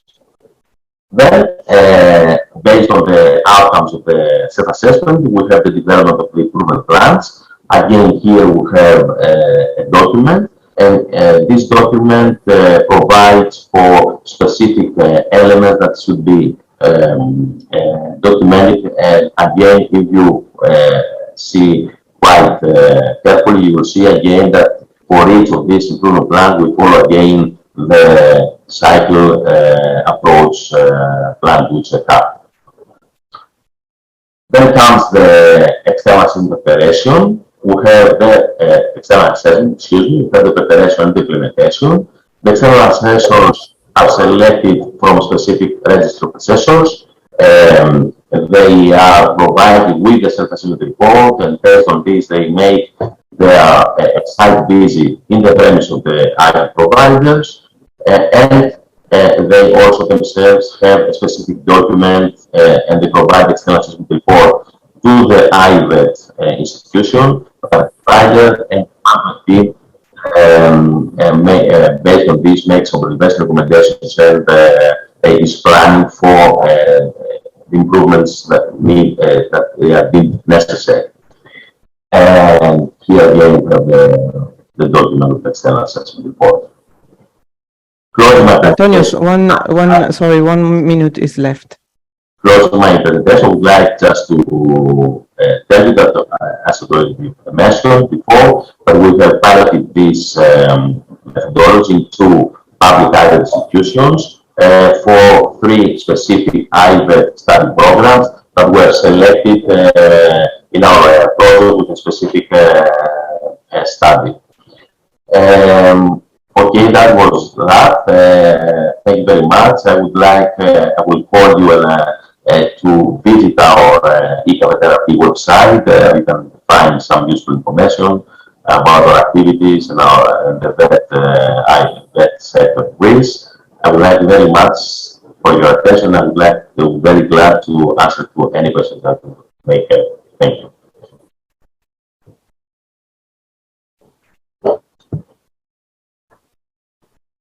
Thank you so much, Antonios. We have seen from your presentation, again, a very rich approach to a new methodology, and we are sure that we'll find a new moment to share it again and to go more in depth in it. So now the floor is to our last but not least speakers. We have our colleagues, Daisy Termorsize and Nina von Feldhuis.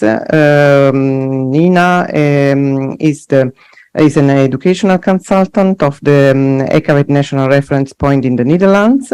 In this role, she focuses on involving the work field in quality assurance and guiding teachers and policy advisors in strengthening educational quality within their educational institutions.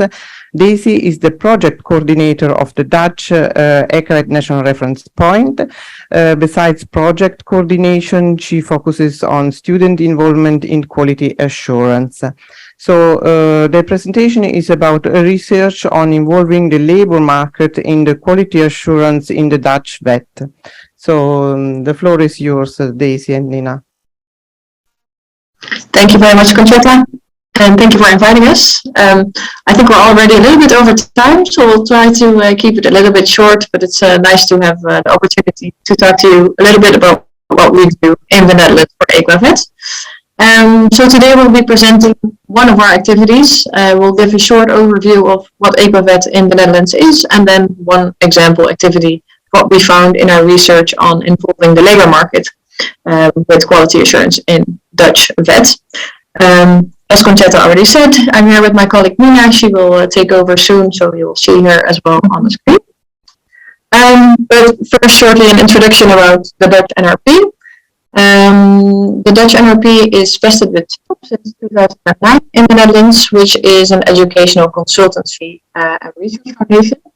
We are with about 100 people at the moment, with different functions, employees that are educational advisors, but also researchers with different backgrounds.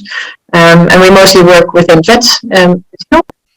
And there's many different topics besides quality assurance. There's also flexibilization or curriculum development, training and team development, but also lifelong learning, which of course is also part of EQUAVET for vet. And within Inapp, we have a team that works as the NRP EQUAVET with around 6 members that work on it a few days a week.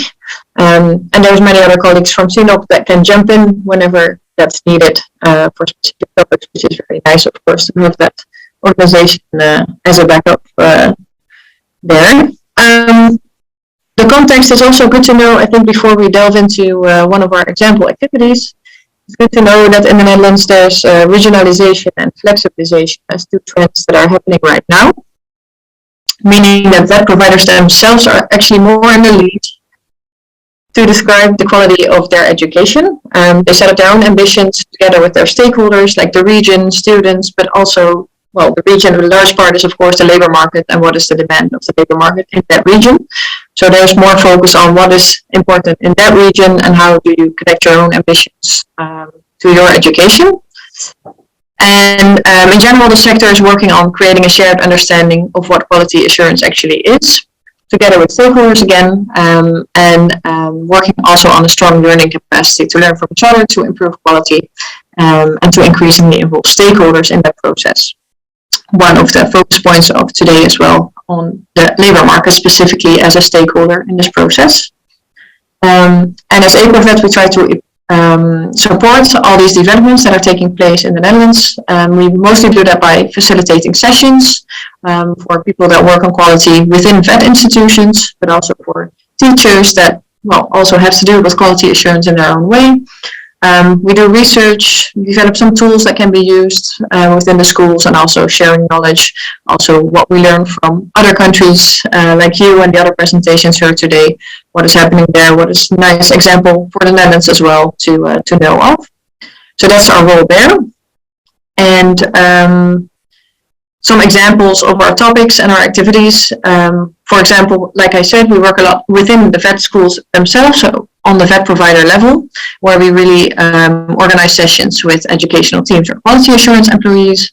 And there we try to strengthen their role with regards to quality assurance. So give them more tools, more knowledge to well, get them more up to speed also with the developments taking place, taking more of a lead within the process, and also involving their stakeholders more and more, where we try to help and jump in with tools that are there. Another topic is student participation. Of course, students as an important stakeholder in quality assurance. In the Netherlands, we try to get that more consistently done within vet providers. So next school year, we will organize sessions with different vet institutions to strengthen that process of quality assurance and the cycle, and actually also involving students in every step of that cycle, which is sometimes still a challenge.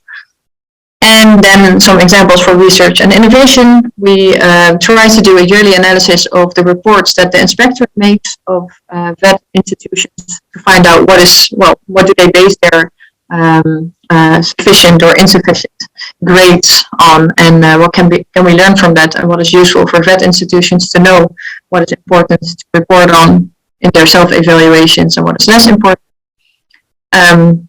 But also research that we've done on graduate tracking. So how can we use data from alumni, for example, for quality assurance? But also, which is the focus for today, how to involve work placement companies in quality assurance as well as one of the important stakeholders. So today we'll talk about the research that we did this last school year, where we tried to gain an insight on how education in school and work-based learning, so education in work placement companies, can be connected more to improve the quality assurance. And we did that through desk research, using theories that we found in literature, but we also had a lot of interviews with different vet providers, and we also had all those providers that participated in the research together in a closing session where we had a discussion and a reflection to integrate in the final report. And my colleague Nina was one of the researchers, so she will continue to tell you more about what we found. Thank you very much. So first of all, let's start with, because it's very linked to the research we did, a little bit about that context. And I think the main thing is in the Netherlands within that. Yeah, we cannot hear you, Nina. We cannot hear you. We'll try to switch microphones. Okay, thanks. Okay, are you hearing me now? Now it's okay, thanks. Okay, perfect, thank you. So first, a little bit about the Dutch context in relationship to work-based learning, because it's very important distinction in the Netherlands.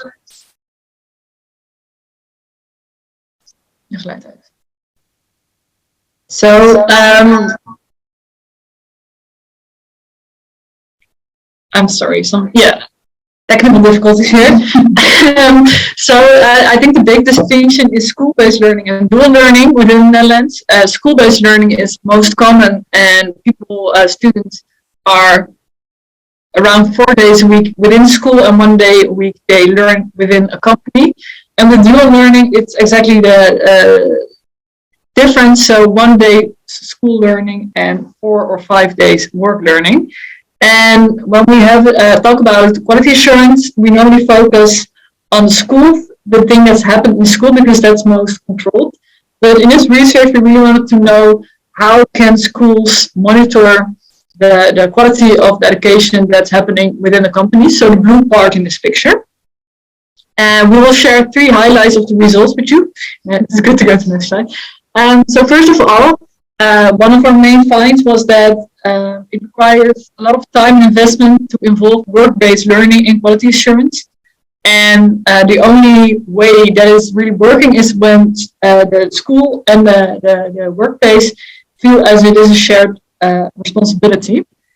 So, for example, I'm not going to explain everything that's on the slide, but I think most important is to notice that the school has very important things to take care of when training the students and making sure the quality of the learning is all right, and also the workplace. So the workplace is responsible for the supporting of the student and guiding it within the institution. But the school needs to make sure that the workplace is aware of what students is learning in school. So this is a very important factor that's normally overlooked in the Netherlands, and we found it in our research. That's very important to take this in consideration when doing quality assurance within workplace learning.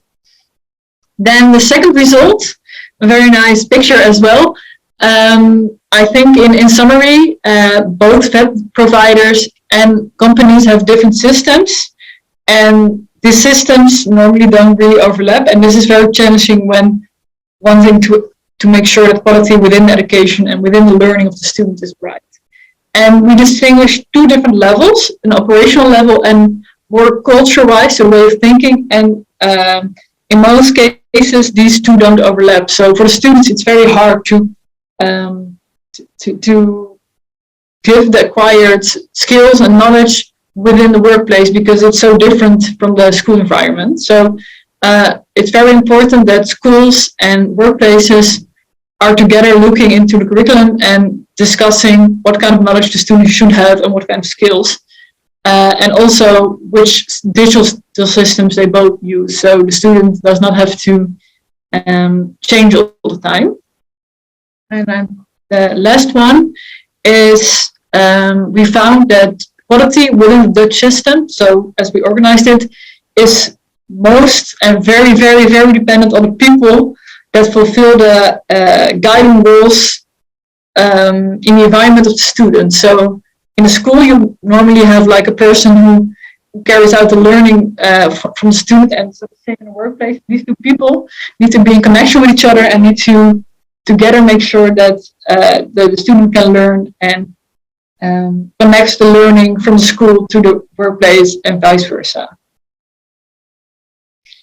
Then the key takeaways, hopefully you'll be able to use them within your own context. We found that quality assurance should not be tied to a person but to a position, because we have, I think in the Netherlands as well as in the rest of Europe, we have a lot of people who turn over jobs and find themselves other places, and at this moment the quality assurance system is dependent on persons and not positions, and it should be positions and not persons. Then educational teams indicate that it's very important to make agreements within the management and also the supporting staff around the management about cooperation on educational quality between the field and the educational teams. And then last, but certainly not least, we see that when communication lines are shorter, the quality is more easy to assure and to make sure that students can learn and feel safe to learn. So it's very important to maintain these lines. It's also proven to be very challenging. So this was our presentation, a little bit shorter, but we hope it gave you a nice insight in what we do, partly do in the Netherlands. Thank you. Thanks a lot to both of you, and it was really interesting. We see a lot of common challenges, and I'm sure that we will further discuss about them together, also to see how to involve our different stakeholders in our activities. So not so much time is left. We have run out of the time available. Anyway, I guess there are some questions. I was informed that there are some questions for our speakers. So we don't have so much time, but I guess at least 1-2 questions can be shared with our colleagues. There's a question for Lubika. Do you think the quality culture in VET is widespread in your country? I hope that, yes, continuously, but yeah, it's the process and constant work. From what we've learned during these years is that you need to find the ways how to bring it closer to people, and we really use different tools and methods. And for example, peer review helped us to explain to VET providers and other actors in VET how to do it, and that it is one of the ways to the quality culture. Okay, one more. Also, France. Are the evaluation and monitoring tools perceived as actually useful or as bureaucratic obligation to be subjected to? As I said, we have most of the evaluation tools are self-assessment tools. So, and we have given much stronger emphasis on the goal setting comes from the school. So what they do is they make a plan. They do the things they plan to do. They do the evaluation, and then they go back to the superior in a management performance review, and then they have to tell the former inspector, now the quality manager for responsible for the school, whether this worked or not. But it's their goals. So and we had in the former systems a mixture of putting your own goals and having goals from the ministry or from the hierarchy. And we are quite convinced that if they can't use it for their own development, then it's a waste of time. So, and again, it's a question of changing a culture, because in VET we have worked with the PDCA, with the Plan to Check Act, a cycle for a long time. So stressing now even stronger that this is something you have to benefit. When we introduced the model, we always think of what is the benefit for the school. And if they don't get it, then it's a waste of time. But it doesn't work everywhere. So that's the theory, and we are working on it. Okay, thank you so much. I'm sure that there are other questions. We will share them with our colleagues, but unfortunately now we have to close. And let me take again this opportunity to thank all our colleagues, and to give the floor to Laura, who would like to thank all our colleagues also from Inapp. Grazie a tutti. Sì, volevo cogliere l'occasione, diciamo, di questa fine mattinata, perché poi nel pomeriggio restiamo a lavorare soltanto in presenza, per ringraziare tutte le mie colleghe dello staff del National Reference Point, quindi Daniela Carlini, Marianna Forleo, Laura Pierangeli, che insieme a me e a Concetta diciamo in questi anni hanno condotto questa sfida di prendere anche questo progetto oltre alla nostra attività solita di accreditamento. Ringrazio anche Sandra D'Agostino, che dal 1° settembre è formalmente anche a supporto nel gruppo di lavoro del progetto, e vorrei invitare Emanuele Crispolti, che ringrazio. Sì, vieni, prego. A chiudere i lavori della mattinata, responsabile della struttura sistemi formativi. Anche lui con grande pazienza ha diciamo imparato con noi i temi di questo e le sfide di questo gruppo di lavoro, di questo progetto. The floor is yours. Bene, grazie Laura. Siamo vicinissimi al pranzo, quindi cercherò, però gli oratori che cominciano dicendo sarò breve sono sempre abbastanza pericolosi, quindi poi semmai invito voi a fermarmi se invece la cosa va troppo per le lunghe.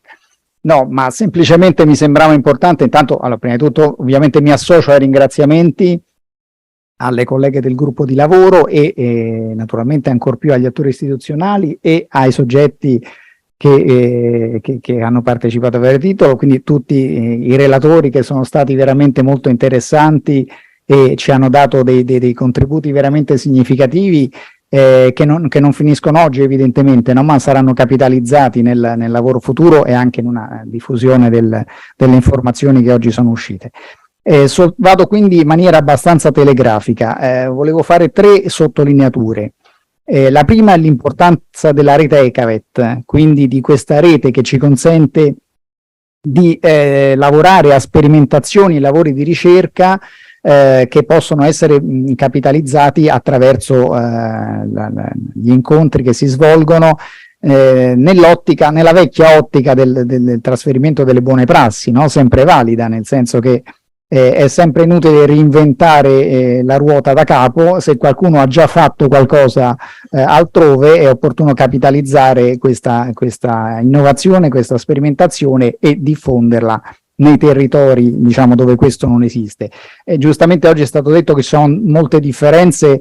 Noi in Italia, ad esempio, abbiamo una governance multilivello e quindi abbiamo una governance che ha diciamo, un centro che è quello del Ministero del Lavoro e del Ministero dell'Istruzione, ma abbiamo poi 21 realtà regionali, che sono le amministrazioni che hanno la competenza in tema della formazione professionale regionale, della formazione professionalizzante.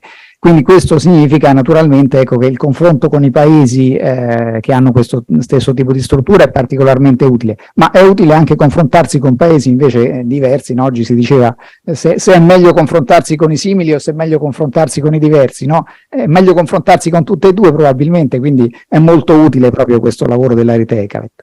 Molto importante anche il monitoraggio realizzato dal SEDEFOP dei National Implementation Plans, questo anche è un lavoro che ci dà moltissime informazioni su quello che viene realizzato e che mi sento di sottolineare ancora come veramente come grande importanza, e sono importanti anche i finanziamenti dei progetti Erasmus per quanto riguarda i progetti che lavorano sugli indicatori di qualità. Oggi pomeriggio, per chi è in presenza, continuano i lavori con altre importanti relazioni che riguardano proprio questo, quindi la capitalizzazione di progetti finanziati da Erasmus sugli indicatori di qualità. Anche questo in un'ottica di trasferimento di informazioni. E quello che diciamo volevo aggiungere a queste sottolineature, richiamando quanto ci è stato detto questa mattina dai colleghi del SEDEFOP e degli altri istituti che sono intervenuti, è proprio il cercare di, quando si parla di qualità, diciamo il rischio è sempre di essere un po' astratti, no? Perché qualità vuol dire tantissime cose e quando una cosa significa tantissime cose poi rischia anche di non significarne nessuna, no? Quindi io sono un tipo molto pratico e sposo completamente l'idea che si debba passare da un ragionamento astratto sui temi della qualità alla definizione di modelli e strumenti operativi applicabili sul campo in modo tale che abbiano un significato poi nell'innalzare la qualità della formazione professionale, perché poi l'obiettivo finale è quello, l'innalzamento della qualità della formazione professionale in un'ottica di maggiore aderenza delle competenze che vengono acquisite dagli allievi dai corsisti, dagli allievi dei corsi, degli interventi formativi, per una loro maggiore spendibilità sul mercato del lavoro, quindi per una maggiore capacità occupazionale. Senza dimenticare che una parte di questa filiera riguarda i giovanissimi e quindi parliamo di formazione per il cittadino da una parte e per il lavoratore dall'altra. Allora, anche qui in maniera, diciamo, proprio per punti soltanto, su cosa noi pensiamo che si debba incentrare il lavoro della qualità. Prendo naturalmente tutti i temi, prendo in prestito, diciamo, sfrutto, se preferite, lavori delle colleghe che in questi mesi, no, hanno lavorato al tema della qualità. Per noi la qualità, diciamo, è prima di tutto un sistema di accreditamento e non è un caso che il gruppo che lavora sul National Reference Point sia lo stesso che presidia l'analisi del sistema di accreditamento nazionale. L'Italia ha una storia, per fortuna ormai molto lontana, non molto positiva in questo senso, quindi non sempre gli enti hanno fornito informazioni di qualità, ma parliamo delle prime programmazioni di fondo sociale. Da lì in poi il sistema Paese Italia si è dotato di un sistema di accreditamento volto a garantire la qualità dei web provider che devono assolutamente fornire servizi appunto che abbiano una qualità minima garantita nell'ottica della tutela evidentemente dei corsisti. Quindi accreditamento.